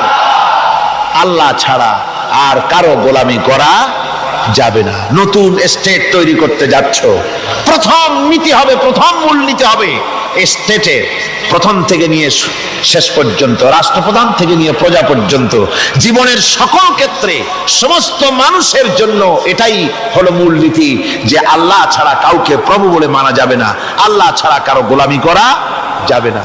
আর আল্লাহর পরেই মা বাপ মাতা পিতা এহসান করবে, এটা হচ্ছে আল্লাহর নির্দেশ, আল্লাহর ফয়সালা। তো প্রথম পয়েন্ট যেটা, সেটা হচ্ছে ইবাদত। প্রথম পয়েন্ট কি? ইবাদত। মূলত এই ইবাদতের জন্যই আল্লাহ পাক মানুষকে সৃষ্টি করেছেন। কোরআনে কারিমে আল্লাহ বলেছেন মা খালাকুতুল জিন্না ওয়াল ইনসা ইল্লা লিয়াবুদুন। আল্লাহ বলেন আমি মানব আর জিন জাতিকে সৃষ্টি করেছি শুধু আমার ইবাদতের জন্য, আর কোনো কারণে নয়। আর পৃথিবীতে যত নবী আমি পাঠিয়েছি সমস্ত নবীরা তার কওমকে দাওয়াত দিয়েছেন ইয়া কওমি ইবুদুল্লাহা মা লাকুম মিন ইলাহিন গায়রু। আল্লাহ রাব্বুল আলামিন বলেন দুনিয়ায় যত নবী পাঠানো হলো সমস্ত নবীরা তার জাতিকে ডেকে বলেছেন হে আমার জাতি, হে আমার কওম, এক আল্লাহর গোলামি করো, তিনি ছাড়া তোমাদের কোনো ইলাহ নাই। এই দাওয়াত সব নবীরা দিয়েছেন। আল্লাহ পাক বলেন এমন কোন জাতি নাই, এমন কোন উম্মত নাই যাদের কাছে নবী আমি পাঠাই নাই। ওয়ালাকাদ বাসনা ফি কুল্লি উম্মাতির রাসূলা আন ইবুদুল্লাহা ওয়াজতানিবুত তাগুত। আমি প্রত্যেক জাতির জন্য রাসূল প্রেরণ করেছি, আমি প্রত্যেক জাতির জন্য নবী প্রেরণ করেছি। তাদের দাওয়াত ছিল আনি ইবুদুল্লাহ ওয়াজতানিবুত তাগুত, এক আল্লাহর গোলামি করো, এক আল্লাহর দাসত্ব করো, আর তাগুতকে বর্জন করো। তাগুত হচ্ছে সেই শক্তি যে শক্তি শুধু নিজেই আল্লাহর আইন অমান্য করে বসে থাকে না, বরং অন্যদেরকেও আল্লাহর আইন অমান্য করতে বাধ্য করে। যেমন মনিবের গোলামি করে তার চাকর, চাকর মনিবের আনুগত্য করে, এটাকে আরবিতে বলা হয় ইবাদত। সরকারের আনুগত্য করে জনগণ, এটা আরবিতে এই আনুগত্যটা কি ইবাদত বলা হয়। এভাবে গোটা পৃথিবীর যা কিছু আমরা দেখি আর দেখি না, সব কিছু আনুগত্য করে আল্লাহ রাব্বুল আলামিনের। কার আনুগত্য করে? চন্দ্র, সূর্য, গ্রহ, নক্ষত্র, সৌররাজি, ভূমণ্ডল, নবমণ্ডল সব গোলামি করে আল্লাহ। সুতরাং এই গোলামিকে আমরা, এটাকে ইবাদত বলা হয়। সবাই আল্লাহর আনুগত্য করছে, আল্লাহর ইবাদত করছে। যে ব্যক্তি বিদ্রোহ করেছে এবং দুনিয়ার জীবনকে অগ্রাধিকার দিয়েছে, তার জায়গা হচ্ছে জাহান্নাম। জোরে বলেন নাউজুবিল্লাহ। যে ব্যক্তি আল্লাহর সঙ্গে বিদ্রোহ করেছে আর পরকালের জন্য পাথর জোগাড় করে নাই, দুনিয়াকে অগ্রাধিকার দিল, পরকালকে ভুলে গেল, তার জায়গা হলো জাহান্নাম। ওয়াম্মা মান খাফা মাকামা রাব্বিহি ওয়া নাহান নাফসা আনিল হাওয়া ফাইন্নাল জান্নাতা হিয়াল মাওয়া।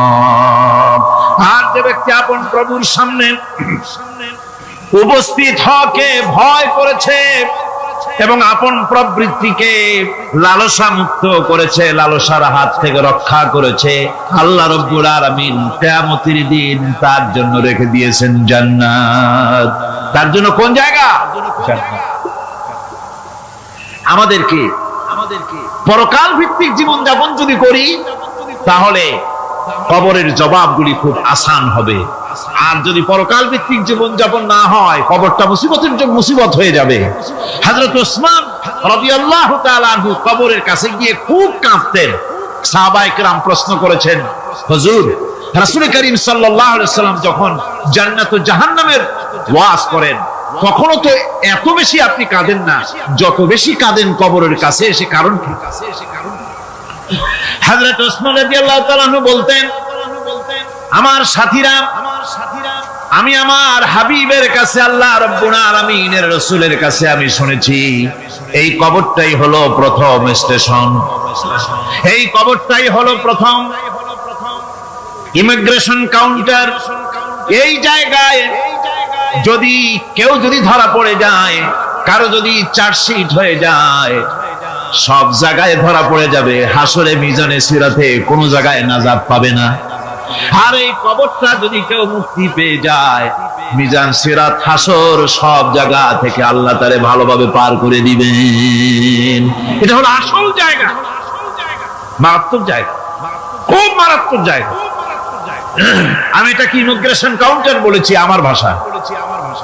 ইমিগ্রেশন কাউন্টার যারা বিদেশ ভ্রমণ করেছেন তারা জানেন। লন্ডন যাবেন, আমেরিকা যাবেন, সৌদি আরব যাবেন, যে কোনো বিদেশে যাবেন, গেলেই পাসপোর্ট তারা দেখবে। পাসপোর্টে আপনার ন্যাশনালিটি কোনটা সেটাই তারা জানতে চাইবে। আপনি কোন দল করেন এটা তারা জানতে চাইবে না। আপনি কোন ভাষায় কথা বলেন তাও তাদের জানার দরকার নেই।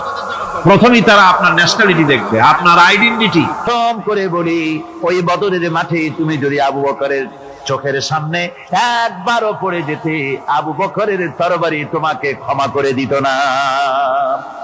যেহেতু আমি মুসলমান আর তুমি কাফের, তোমার সাথে স্নেহের সম্পর্ক হবে তখন যখন তুমি ইসলামের পূর্ণ অনুসারী হবে, আদর্শের অনুসারী হবে।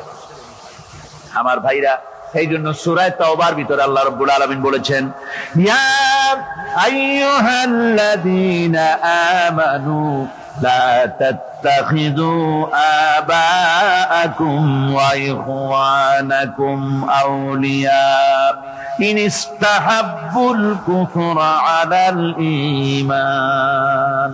ও বিশ্বাসীরা, খবরদার, তোমরা তোমাদের বাপ হোক আর ভাই হোক বন্ধু বলে গ্রহণ করবে না এমন অবস্থায় যখন তারা ঈমানের চাইতে কুফরিকে বেশি ভালোবাসে। তারা বুঝতে পেরেছেন? আল্লাহ নিষেধ করছেন, খবরদার, এদেরকে বন্ধু বলে গ্রহণ করো না, বাপ হোক আর ভাই হোক। ইমানের চাইতে কুফরিকে যদি ভালোবাসে, ইসলামের চাইতে সমাজতন্ত্রকে বেশি ভালোবাসে, ইসলামের চাইতে জাতীয়তাবাদকে বেশি ভালোবাসে, ইসলামের চাইতে ধর্মনিরপেক্ষতাবাদকে বেশি ভালোবাসে, ইসলামের তুলনায় মানুষের তৈরি করা মতবাদকে ভালোবাসে, যদি তোমার বাপ হয়, যদি বোন তোমার ছেলেও হয়, যদি ভাই হয়, খবরদার বন্ধু বলে গ্রহণ করো না।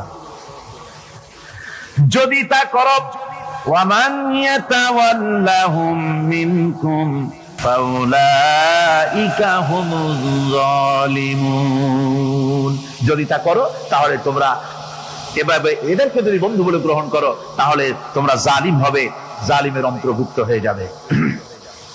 এখন আসল বন্ধু কারে বানাবো সে কথা কার কাছ থেকে জানবো? আল্লাহর কাছ থেকে। কার কাছ থেকে? আল্লাহ রাব্বুল আলামিন বলেন, শোনো আসল বন্ধুকে, আল্লাহু ওয়ালিয়্যুল্লাযীনা আমানু ইউখরিজুহুম মিনাজ-যুলুমাতি ইলান-নূর। আল্লাহ হচ্ছেন মুমিনদের বন্ধু। আল্লাহ মুমিনদের কি? আল্লাহই হচ্ছেন মুমিনদের বন্ধু। তিনি অন্ধকার থেকে মানুষগুলিকে আলোর দিকে নিয়ে আসেন। আমার ভাইয়েরা, প্রকৃতপক্ষে মানব জাতির বন্ধুর পরিচয় আল্লাহ পাক এভাবে দিয়ে দিচ্ছেন, ইন্নামা ওয়ালিয়্যুকুমুল্লাহু ওয়া রাসূলুহু ওয়াল্লাযীনা আমানু আল্লাযীনা ইউকিমুনাস সালাতা ওয়া ইউতুনাজ যাকাতা ওয়া হুম রাকিউন। প্রকৃতপক্ষে বন্ধু হবে, প্রকৃতপক্ষে বন্ধু হচ্ছেন আল্লাহ, রাসূল এবং মুমিন। আল্লাহ বলেন, আল্লাহ, রাসূল আর মুমিন, এরাই হবে বন্ধু। আর মুমিন আবার কে? মুমিনের পরিচয় আল্লাহ দিচ্ছেন। মুমিনের পরিচয় দাবি করার বিষয় না। মুমিনের পরিচয় হচ্ছে এভাবে, আল্লাযীনা ইউকিমুনাস সালাতা ওয়া ইউতুনাজ যাকাত।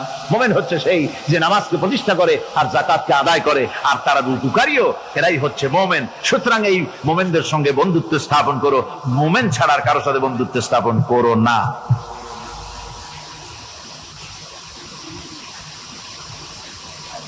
আল্লাহ পাক এবার বলছেন কিয়ামতের দিন, ওয়াকালার রাসূলু ইয়া রাব্বি ইন্না কওমি ইত্তাখাযু হাযাল কুরআনা মাহজুরা। কিয়ামতের দিন আল্লাহর হাবিব তিনি মামলা দায়ের করবেন। চিন্তা করেন, কিয়ামতের দিন আল্লাহর কোর্টে, কার কোর্ট? আল্লাহর কোর্টে মামলা দায়ের করবেন কে? কে করবেন? রাসূল পাক সাল্লাল্লাহু আলাইহি ওয়াসাল্লাম। তার নামে দরুদ পড়েন, সাল্লাল্লাহু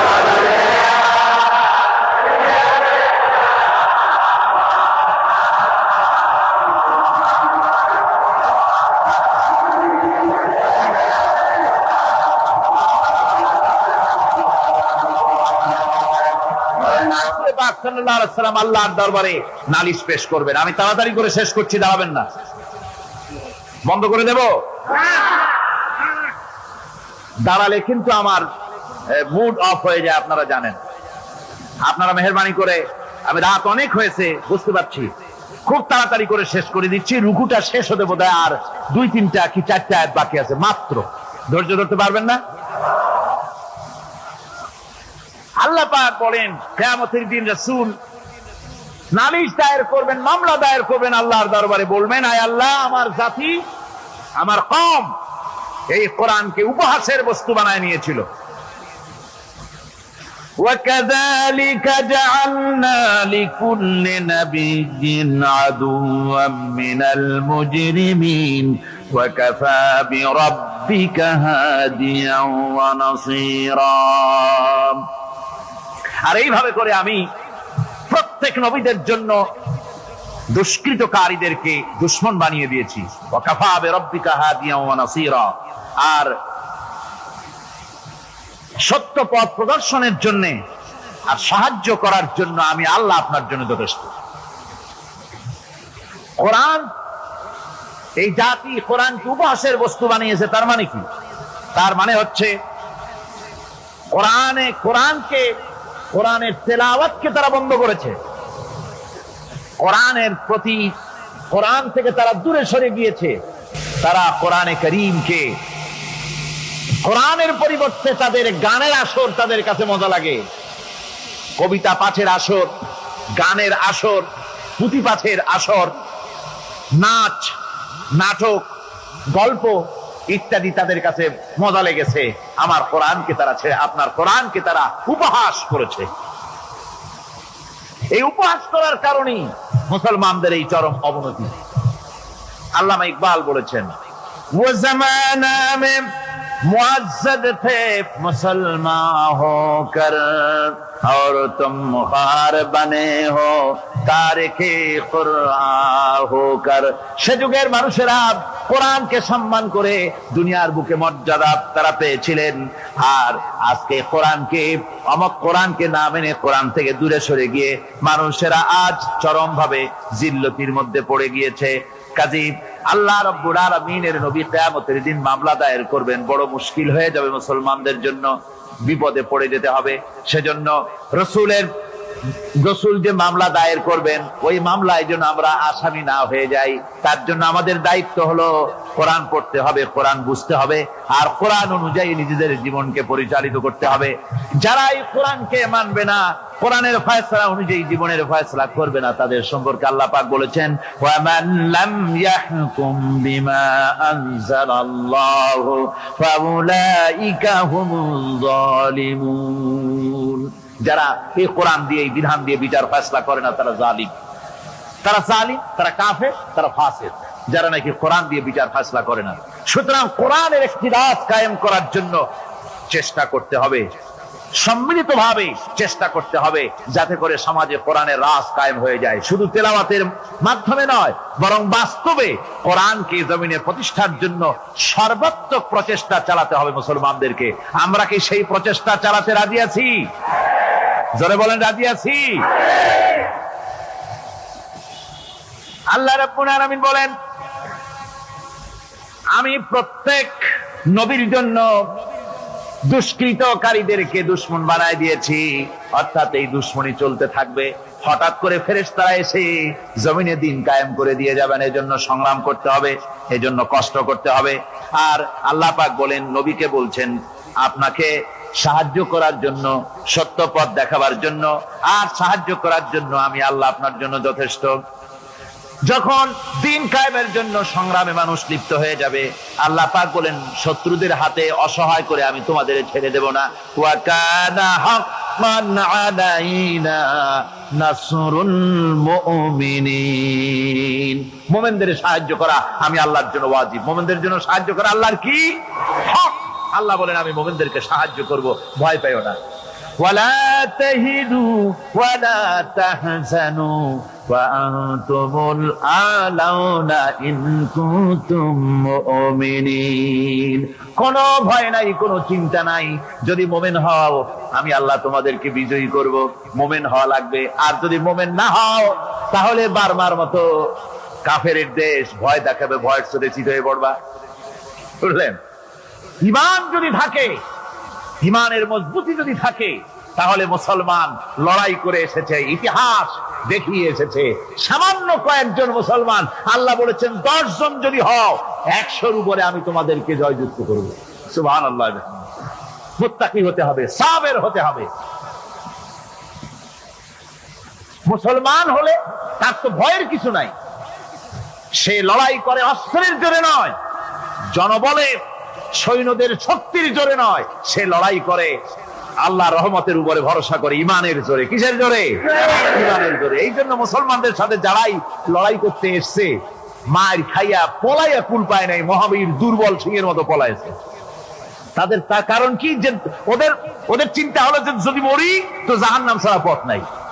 আর মুসলমান সে মনে করছে যদি বাঁচি তো গাছি, আর যদি মরি শহীদ হয়ে যাবো, জান্নাতে চলে যাবো। কোথায় চলে যাবো? জান্নাতে চলে যাবো। আমার ভাইয়েরা, এজন্য কবি সম্রাট আল্লামা ইকবাল বলেছেন, বাতিল সে দবনে ওয়ালে है आसमान ही हम, बातिल से दबने वाले है आसमान ही हम, सो बर कर चुका है तो इम्तिहान हमारा। বাতিলের সামনে মাথা নত করার জাত আমরা না। এ আকাশ সাক্ষী, জমিন সাক্ষী, এ পৃথিবী সাক্ষী, মুসলমানেরা কখনো, ইমানদার মুসলমানেরা কখন মাথা, কোন সময় তারা মাথা নত করে না। তারা সেই বীর জাতি। দস্ত দস্ত है दरिया भी न छोड़े हमने, दस्त दस्त है दरिया भी न छोड़े हमने, बहरे जुल्मत में दौड़ा দিয়ে ঘোড়ে हमने। আমরা সেই জাতি, প্রান্তর তো প্রান্তর। শ্রাবণের খরস্রোতা উত্তাল তরঙ্গমালা নদীর উপর থেকে ঘোড়া দাবড়িয়ে আমি নদীর অপর পারে ইসলামের পতাকা উড্ডীন করেছি, আমি সেই মুসলমান। সুতরাং আল্লাহ রাব্বুল আলামিন বলেন, ইয়া আইয়ুহাল্লাযীনা আমানু ইন তানসুরুল্লাহা ইয়ানসুরকুম। ও বিশ্বাসীরা, তোমরা যদি আল্লাহর মদদ করো, আল্লাহ তোমাদের মদদ করবেন। তোমরা আল্লাহর সাহায্য করো, আল্লাহ তোমাদের সাহায্য করবে। আল্লাহর কি সাহায্য করবেন আপনারা? আল্লাহর দান কম হয়েছে না চাউল কম হয়েছে? কি সাহায্য করবেন? আল্লাহর সাহায্য মানে ইসলামের সাহায্য। আপনি যদি ইসলামের সাহায্য করেন, আল্লাহ রাব্বুল আলামিন আপনাকে সাহায্য করবেন। আর সাহায্য এমন ভাবে করবেন, ইতিহাসে বহু কথা আছে, আমি সংক্ষেপ করে দিচ্ছি। বদরের প্রান্তরে মাত্র কয়জন মুসলমান, আল্লাহ পাক তাদেরকে কিভাবে জিতালেন। আল্লাহ পাকের ওই কবি বলতেছেন, ফেজায়ে বদরে পয়দা কুন ফেরেশতে তেরি নুসরত কো उतार सकते गर्दों से कतर अंदर कतर अभी। বদরের প্রান্তরে মুসলমানদের ঈমান ছিল, ওই ঈমান যদি তোমরা আনতে পারো, তাহলে আমি আল্লাহ রাব্বুল আলামিন কাতারে কাতারে ফেরেশতা তোমাদের জন্য অবতীর্ণ করে দিতে পারি। জোরে কোন সুবহানাল্লাহ। وقال الذين كفروا لولا نزل عليه القرآن جملة واحدة كذلك لنثبت به فؤادك ورتلناه ترتيلا। শেষ হয়ে আসছে।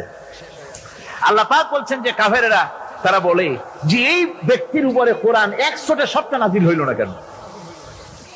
সবগুলি কোরআন একসাথে নাযিল হইল না কেন? 30 পারা পুরোটা এই যে একটু একটু করে নাযিল হয়, এইটা তাদের ধারণা যে এটা মুহাম্মদ সাল্লাল্লাহু আলাইহি ওয়াসাল্লামের বানানো। ওই টুকটাক করে রাতের বেলায় শিখাই ঠিকাই দেয়। ওই যে প্রথম রুকুতে আমি বলেছি আল্লাহ পাকের কথা থেকে, ওই রকম কেউ শিখায় দেয় সেইভাবে।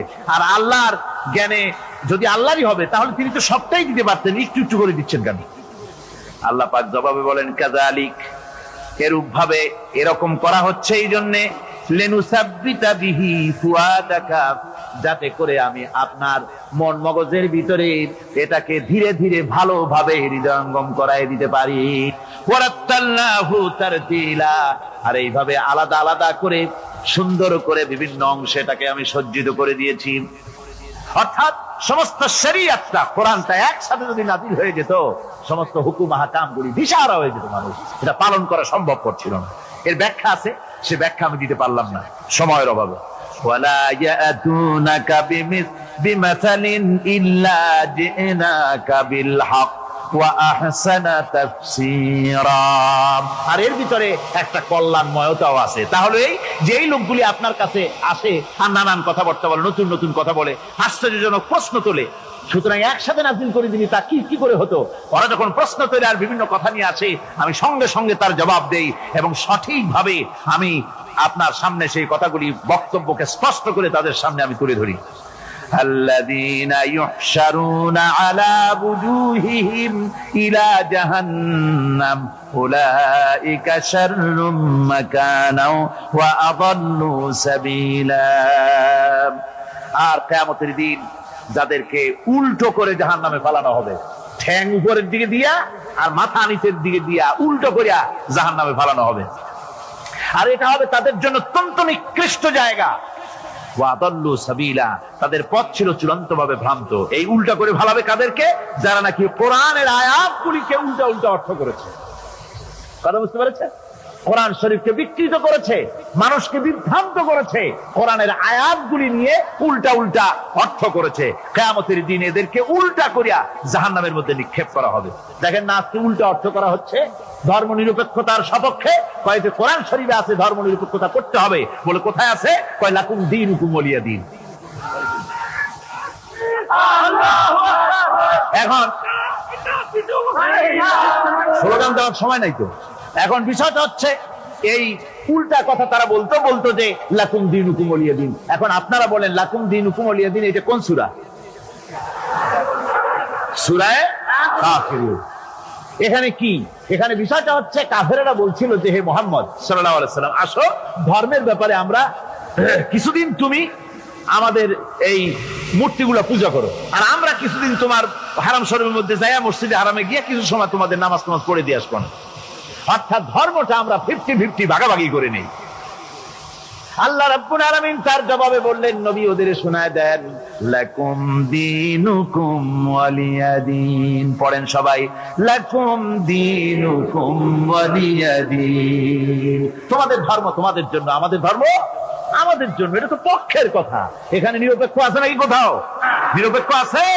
এখানে নিরপেক্ষের কথা নাই। আমার ভাইরা, ধর্ম নিরপেক্ষ মতবাদ কোন মানুষের মতবাদ নয়। মুসলমান তো দূরের কথা, কোন মানুষের মতবাদ এটা নয়। মানুষ একমাত্র নাস্তিক ধর্ম নিরপেক্ষ হতে পারে। মানুষ কেমনে ধর্ম নিরপেক্ষ হবে? যারা হিন্দু তাকে ধর্মের পক্ষেই থাকতে হবে নাকি? হিন্দু যে সেই ধর্মের কোন দিকে থাকবে? পক্ষে। মুসলমান ধর্মের কোন দিকে? খ্রিস্টান ধর্মের কোন দিকে? ধর্মের ব্যাপারে নিরপেক্ষতার মানে কি? নিরপেক্ষ হলো মাঝখানের পথ। আপনি রাস্তা দিয়ে যান, Chittagong to Dhaka highway, motorway, এই মোটরওয়ে দিয়ে যাওয়ার সময় হয় লেফটিস্ট হন, না হয় রাইটিস্ট হন, হয় ডান দিক দিয়ে যান, না হয় বাম দিক দিয়ে যান। আপনি যদি কোন যে আমি বামপন্থীও না, আমি ডানপন্থীও না, আমি নিরপেক্ষ, মাঝখানে দাঁড়ায় থাকবো। ঢাকা চট্টগ্রামের রাস্তার মাঝখানে যদি দাঁড়ায় থাকেন, তাহলে আপনার এই নিরপেক্ষতার স্বাদ মিটাইয়ে দেবে ট্রাক বাবাজি। এক ধাক্কা মারিয়া রাস্তার সাথে জনমের মতো ধর্ম নিরপেক্ষতার স্বাদ মিটাইয়ে দেবে। অনুরূপ ভাবে ইসলাম ভালো লাগে, ইসলামের পক্ষে আসেন। ইসলাম ভালো না লাগে বাড়েই যান। হিন্দু ধর্ম ভালো লাগে, থাকেন হিন্দু ধর্মে। পছন্দ না হয় চলে যান। ধর্মের হয় পক্ষে আসেন, না হয় বিপক্ষে চলে যান। ধর্মের ব্যাপারে নিরপেক্ষ হয়ে দাঁড়ায় থাকবেন রাস্তার মাঝখানে। কোনটা? আল্লাহ বলছেন আমার দায়িত্ব হলো ওয়া আলাল্লাহি কাসদুস সাবিল, সোজা রাস্তা বলে দেওয়ার দায়িত্ব আমার। সুবহানাল্লাহ, আমি বলে দিয়েছি সোজা রাস্তা কোনটি। আল্লাহ তাআলা বলেন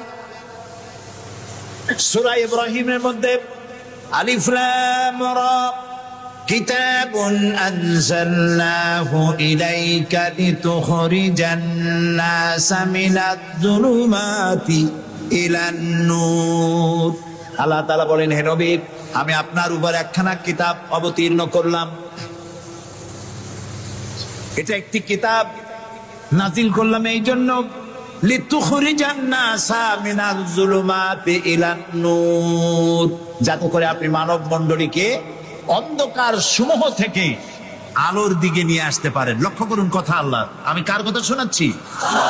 অন্ধকার সমূহ থেকে আলোর দিকে নিয়ে আসতে পারেন। ওলামারা যারা আলেম তারা বুঝবেন, কোরআন শরীফে আল্লাহ তাআলা অন্ধকারের কথা যত জায়গায় বলেছেন বহু বচনে বলেছেন, এক বচনে বলেন নাই। আর আলোর কথা যখন বলেছেন তখন এক বচনে বলেছেন, বহু বচনে বলেন নাই। নূরের বহু বচন হলো আনোয়ার, এই শব্দটি কোরআন শরীফের মধ্যে নাই। আল্লাহ এখানে কি বলছেন? আমি আপনার উপরে কিতাব অবতীর্ণ করলাম এই জন্য যাতে করে আপনি মানব মণ্ডলীকে অন্ধকার সমূহ থেকে আলোর দিকে আনতে পারেন। অন্ধকার সমূহ কি? অন্ধকার সমূহ হচ্ছে মানব রচিত যত মতবাদ, এ সবগুলো কি বলেন সবাই? অন্ধকার। আর ইসলাম হলো আলো। অন্ধকারের অনেক রূপ হয়, আলোর রূপ হয় মাত্র, বলেন কয়টা হয়? দেখুন, অঙ্ক যেদিন পরীক্ষা হয়, মেট্রিক হোক আর দাখিল পরীক্ষা হোক, অঙ্কের যে পরীক্ষাটা যেদিন হয় সেদিন অঙ্ক পরীক্ষা দিতে গিয়ে যাদের অঙ্ক ভুল হয় তাদের ফলাফল একরকম হয় না বহু রকম হয়? ভুল যা হয় কয় রকম হয়? আর অঙ্ক যাদের রাইট হয় তাদের কয় রকম হয়? একরকম। তাহলে এর দ্বারা কি বোঝা যায়? সত্যের রূপ একটা আর ভুলের রূপ অনেকগুলো। এই জন্য আলোর রূপ একটা, অন্ধকারের রূপ অনেক। যেমন বিদ্যুতের আলো, কেরোসিনের আলো, হেজাকের আলো, চাঁদের আলো, সূর্যের আলো, যত রকমের আলো আছে সব আলোর রূপ একটাই, কিন্তু অন্ধকারের রূপ বিভিন্নতর। সবে কাজেবের এক রকমের অন্ধকার, অমস্যার আর এক রকমের অন্ধকার, রাতের আধারের আর এক রকম অন্ধকার, মেঘাচ্ছন্ন হওয়ার আর এক রকম অন্ধকার, কুয়াশাচ্ছন্ন হওয়ার আর এক রকম অন্ধকার, দরজা জানালা ভেন্টিলেটর সব বন্ধ করে দেওয়ার আর এক রকমের অন্ধকার। অন্ধকারের রূপ অনেক আর আলোর রূপ একটা। আল্লাহ বলছেন কোরআনে এই জন্য নাজিল করেছিলি তুখরিজান নাসা মিনাজ জুলুমাতি ইলান নূর। মানুষের তৈরি করা যত মতবাদ সব অন্ধকার,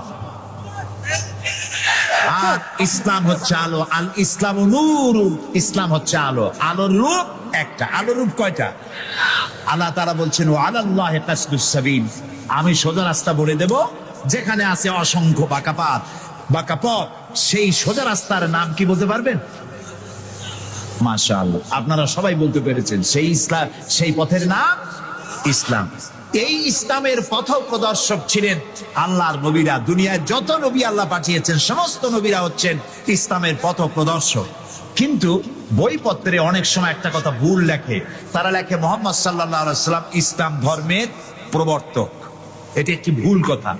প্রবর্তক অর্থাৎ যিনি শুরু করেন, যিনি যে জিনিসটা চালু করেন, তিনি ওইটার প্রবর্তক হন। ইসলামের প্রবর্তক হচ্ছেন আল্লাহ তাআলা, আর সমস্ত নবীরা হচ্ছেন প্রচারক, আর সর্বশ্রেষ্ঠ প্রচারক হচ্ছেন মুহাম্মাদুর রাসূলুল্লাহ সাল্লাল্লাহু আলাইহি ওয়াসাল্লাম। আল্লাহ রাব্বুল আলামিন তাকে পৃথিবীতে পাঠালেন ইসলাম প্রচার, প্রসার, প্রতিষ্ঠা এই কাজের জন্য। আল্লাহ তাআলা তাকে পাঠালেন এবং তাকে সর্বাধিক মর্যাদা দিলেন। এত বড় মর্যাদা আল্লাহ তাআলা পৃথিবীতে আর কারো দেন নাই। সুবহানাল্লাহ। কোরআনে কারীমের মধ্যে আমরা দেখতে পাই আল্লাহ রাব্বুল আলামিন যখনই কোন নবীকে ডাকার দরকার বোধ করেছেন, তিনি নাম ধরে ধরে ডেকেছেন। তিনি বলেছেন ইয়া আদম, ইয়া জাকারিয়া, ইয়া ইব্রাহিম, ইয়া ঈসা, ইয়া মূসা। গোটা কোরআন শরীফ তন্ন তন্ন করে যদি তালাশ করা যায়, কোরআন শরীফের ভিতরে কোথাও ইয়া মুহাম্মদ এই শব্দটি, এই বাক্যটি কোথাও পাওয়া যাবে না। আল্লাহ তাআলা তার রাসূলকে মুহাম্মদ সাল্লাল্লাহু আলাইহি সাল্লামকে কোরআনে কারীমে কোথাও নাম ধরে ডাকেন নাই। কেন ডাকেন নাই? তাকে মর্যাদা দিয়েছেন। সুবহানাল্লাহ বলে।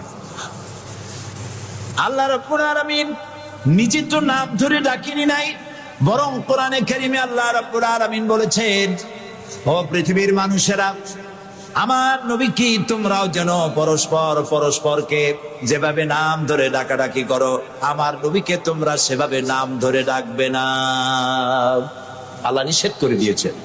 কোরআনে কারীমের মধ্যে আল্লাহ তাআলা তাকে নাম ধরে ডাকেন নাই এবং তার মর্যাদা সমস্ত নবীদের চাইতে বেশি দিয়েছেন। পৃথিবীতে যত নবী এলেন, সমস্ত নবীরা এসেছেন যার যার এলাকার উপরে ভিত্তি করে, ভাষার উপরে ভিত্তি করে, গোত্রের উপরে ভিত্তি করে।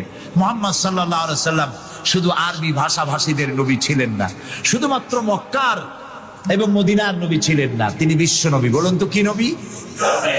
আল্লাহ রাব্বুল আলামিন কোরআনে কারীমের মধ্যে বলেছেন বুলিয়া আইয়ুহান নাসু ইন্নী রাসূলুল্লাহি ইলাইকুম জামিআ।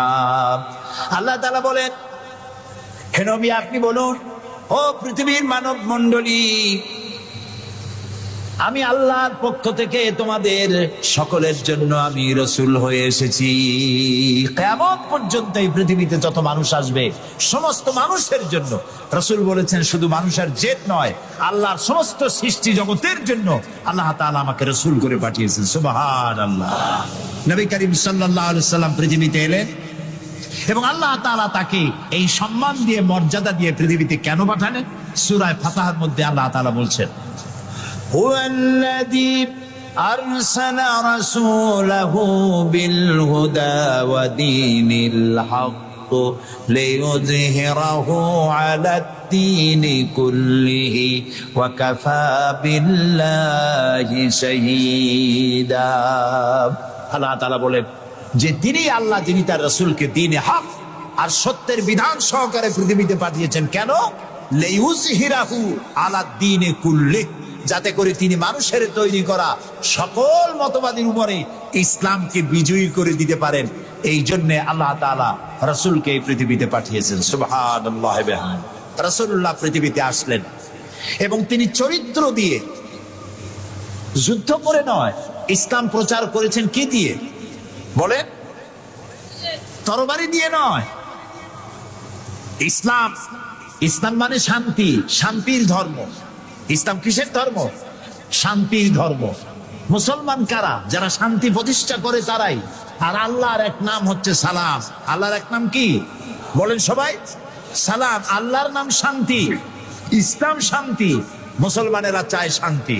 সেই শান্তি প্রতিষ্ঠার জন্য মুহাম্মদ সাল্লাল্লাহু আলাইহি সাল্লাম তরবারি দিয়ে ইসলাম আনেন নাই, তিনি ইসলাম এনেছেন তার অনুপম চরিত্র মাধুর্য দিয়ে, ব্যবহার দিয়ে, দিন প্রচার করে তার মাধ্যমে জনগণকে ইসলামের মধ্যে এনেছেন। কথা উঠতে পারে তাহলে যুদ্ধগুলো হলো কেন? বদর, ওহদ, হুনাইন, তাবুক, এগুলো ইয়ারমুক, কেন এই যুদ্ধগুলো হলো? এসব যুদ্ধ ছিল ডিফেন্সিভ। পৃথিবীর কোন ঐতিহাসিক কোন ব্যক্তি বলতে পারবে না যে মুহাম্মদ সাল্লাল্লাহু আলাইহি সাল্লাম সর্বপ্রথম আক্রমণকারী হয়েছেন কোন যুদ্ধে। বলতে পারবে কেউ? বলতে পারবে? তিনি তা করেননি। যখন আক্রান্ত হয়েছেন তখন তিনি প্রতিরক্ষামূলক যুদ্ধ করেছেন। আক্রমণাত্মক যুদ্ধ রাসূলুল্লাহ তার জীবনেও করেননি। সুবহানাল্লাহ। চরিত্র দিয়ে তিনি দুনিয়াকে বিজয় করেছেন। পৃথিবীতে যত নেতা আছে সমস্ত নেতাদের চরিত্র তো দুই রকম হয়। নেতাদের চরিত্র কয় রকম হয়? দুই রকম। একটা হয় পার্সোনাল ক্যারেক্টার, আর একটা হয় পাবলিক ক্যারেক্টার। একটা হয় জনগণকে দেখানোর, আর একটা হয় ব্যক্তিগত। রাসূলুল্লাহর চরিত্র এরকম দুই রকম ছিল না। একটু মাথা খাটায় চিন্তা করেন, পৃথিবীতে কোন নেতা আছেন যিনি জনগণের সামনে দাঁড়িয়ে বলতে পারবেন আমি ছাত্র জীবনে যা করেছি, যৌবনে যা করেছি, রাজনৈতিক নেতা হিসাবে গোপনে গোপনে যা করি, এসব কথাগুলি মানুষের কাছে, আমার দলের কাছে, দেশবাসীর কাছে খুলে বলে দাও, এরকম বলতে পারবে কেউ? একজনও পারবে না। যদি বলে তাহলে সব সর্বনাশ। এই পৃথিবীতে একমাত্র নেতা জনাবে মুহাম্মদুর রাসূলুল্লাহ সাল্লাল্লাহু আলাইহি ওয়াসাল্লাম। তিনি বলেছেন, ও আমার সাহাবীরা, ও আমার স্ত্রীরা, দিনের আলোতে আর রাতের আধারে আমার ভিতরে তোমরা যে আচরণ আমার দেখতে পাও, আমার ওঠা বসা, আমার চলাফেরা, আমার আচার আচরণ, যা কিছু আমার ভিতরে দেখতে পাও, সবগুলি খুলে খুলে মানুষের সামনে বলে দাও। সুবহানাল্লাহ। রাসূলুল্লাহর চরিত্রের সার্টিফিকেট, তার আখলাক কেমন, এটা জানার জন্য হযরত আয়েশার কাছে কয়েকজন সাহাবী প্রশ্ন করেছিলেন, মা, রাসূলুল্লাহর কাছে বেশি সময় কাটাবার সুযোগ আপনি পান, তার ইনস এন্ড আউট আপনি ভালো করে জানেন, বলুন তো তার আখলাক কেমন, তার চরিত্র কেমন? মা আয়েশা বললেন, তোমরা কি কোরআন পড়েছো? বললেন, হ্যাঁ কোরআন পড়েছি। কোরআন কি বোঝো? হ্যাঁ কোরআন বুঝি। হযরত আয়েশা বলেন, কোরআন যদি পড়ে থাকো, কোরআন যদি বুঝে থাকো, রাসূলের চরিত্র আমার কাছে জানার কোনো দরকার নাই। যেটা কোরআন তোমরা পড়েছো, কোরআনের বাস্তব নমুনা যদি দেখতে চাও, আল্লাহর নবীর দিকে তাকায়া দেখো। তার চরিত্র হলো কোরআন। রাসূলুল্লাহর চরিত্র কি? কোরআন। রাসূলুল্লাহর নবুয়তের 23 বছরের জীবনে যা আছে, 30 পারা কোরআনে তাই আছে। 30 পারা কোরআনে যা আছে, রাসূলুল্লাহর 23 বছরের নবুয়তের জীবনে তাই আছে। বড় করে বলেন সুবহানাল্লাহ।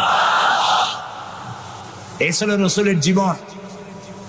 তার চরিত্র সম্পর্কে আল্লাহ তাআলা বলছেন, ওয়া ইন্নাকা লাআলা খুলুকিন আযীম। হে নবী, আপনি উন্নত চরিত্রের উপরে প্রতিষ্ঠিত। আল্লাহ বলতেছেন। কে বলতেছেন? আল্লাহ বলতেছেন আপনি উন্নত চরিত্রের উপরে প্রতিষ্ঠিত। সুবহানাল্লাহ। এবং আমাদেরকে বলা হচ্ছে, আমাদেরকে, কাদেরকে? সারা দুনিয়ার মুসলমানদেরকে বলা হচ্ছে, লাকাদ কানা লাকুম ফি রাসূলিল্লাহি উসওয়াতুন হাসানা। গ্রহণযোগ্য মহত্তম আদর্শ তোমাদের জন্য আদর্শ রয়েছে তোমাদের রাসূলের মধ্যে। আমরা উল্টা কাজ করি। আমরা ইসলামরে চিনি পীর সাহেবরে দিয়া, মৌলানা সাহেবরে দিয়া, হুজুররে দিয়া ইসলাম বুঝতে চেষ্টা করি। এটা উল্টা কাম। আসলে ইসলাম দিয়া, কোরআন দিয়া, হাদিস দিয়া পীর সাহেবকে যাচাই করা উচিত, কোরআন হাদিস মতো উনি আছেন কিনা। হুজুর সাহেব, হুজুর সাহেব, মৌলানা সাহেব, নেতা সাহেব কোরআন হাদিস অনুযায়ী আছে কিনা ওরা ওই ব্যারোমিটার দিয়েই বাছাই এবং যাচাই করা উচিত। কিন্তু তা না করে আমরা উল্টাটা করি, যার জন্য আমরা প্রতারিত হই। এই জন্য রাসূল হচ্ছেন আমাদের নেতা হিসাবে শ্রেষ্ঠ নেতা। তার থেকে বড় নেতা আকাশের নিচে জমিনের উপরে কেউ নাই, তাকেই গ্রহণ করতে হবে। দেখুন, চরিত্রের উন্নত সার্টিফিকেট দিতে পারে একজন পুরুষের জন্য কে দিতে পারে? তার স্ত্রী। সব থেকে কে পারে? স্ত্রী বলতে পারে এই পুরুষটি কেমন। আর একজন স্ত্রী তার স্বামীর জন্য সব করতে পারে, জীবনটাও বিলাই দিতে পারে, কিন্তু সহজে স্বামীর বিশ্বাস যেটা সেটার উপরে ঈমান আনা এটি সহজ কথা নয়।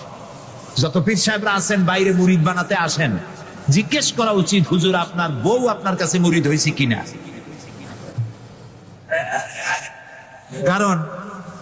কারণ বউ জানে বাইরে এসে যতই হুজুর অনেক কিছু নামের আগে মেজবাউল আরেফিন, সিরাজুস সালিকিন, তারপরে কি কুতুবে রব্বানি, গাউসে সামদানি, আশেকে পান্দান, সিয়াহে দান্দান, এই যতই বলা হোক না কেন, কিন্তু আসলে উনি কি ওনার বউ চাইতে কেউ ভালো জানে না। এটা ঠিক কিনা? বউ ঈমান আনছে কিনা, মুরিদ হইছে কিনা, ওইটা দেখা দরকার। ড্রাইভারকে জিজ্ঞেস করা দরকার আপনার হুজুর কেমন, ড্রাইভার বলতে পারবে। ওনার সাথে খাদেমদেরকে একান্তে জিজ্ঞেস করা দরকার হুজুর কেমন, কোনরা বলতে পারবেন। দেখুন, এই পৃথিবীতে নবী করিম সাল্লাল্লাহু আলাইহি ওয়াসাল্লাম যখন ওহী পেলেন, দ্বিতীয় ওহী ছিল ওয়ানজির আশিরাতাকাল আকরাবিন, নিকটবর্তী লোকদেরকে এবার দ্বীনের দাওয়াত দেন। এই সর্বপ্রথম দাওয়াতের জন্য আল্লাহ তাআলা বললেন আল্লাহর প্রতি, জাহান্নামের প্রতি ভয় দেখান, সতর্ক করুন মানুষদেরকে। সর্বপ্রথম তিনি মনে করলেন নিকটবর্তীদেরকে দাওয়াত দিতে আল্লাহ বলেছেন আগে। আমার নিকটবর্তী খাদিজার চাইতে তো কেউ নাই। খাদিজার কাছে গিয়েই রাসূলুল্লাহ দাওয়াত দিলেন। দাওয়াতটা কি? বললেন, খাদিজা, এই যে চোখে দেখা লাত, মানাত, উজ্জা, হুবাল, এর একটাও খোদা না, এগুলো বেহুদা। এগুলা কিছু বানাইতে পারে না, কেউ সাহায্য করতে পারে না, এমনকি নিজেকেও বিপদ থেকে রক্ষা করার কোন শক্তি ওদের নাই। এক অদেখা আল্লাহ আছেন, যিনি ছাড়া কোনো ইলাহ নাই। তোমাকে আমাকে তিনিই সৃষ্টি করেছেন, তাকে আল্লাহ হিসাবে মানো, যারা দেখা যায় না। আর আমি সেই আল্লাহর শেষ নবী, আমাকে নবী হিসাবে মানো। কত বড় কঠিন কথা, কত বড় কঠিন কথা। প্রিয় ভাই সব, পর্দার আড়ালের মা বোনেরা লক্ষ্য করুন, হযরতে খাদিজাতুল কুবরা রাদিয়াল্লাহু তাআলা আনহা 40 বছরের বয়সের সময় মুহাম্মদ সাল্লাল্লাহু আলাইহি সাল্লামকে বিয়ে করেছিলেন।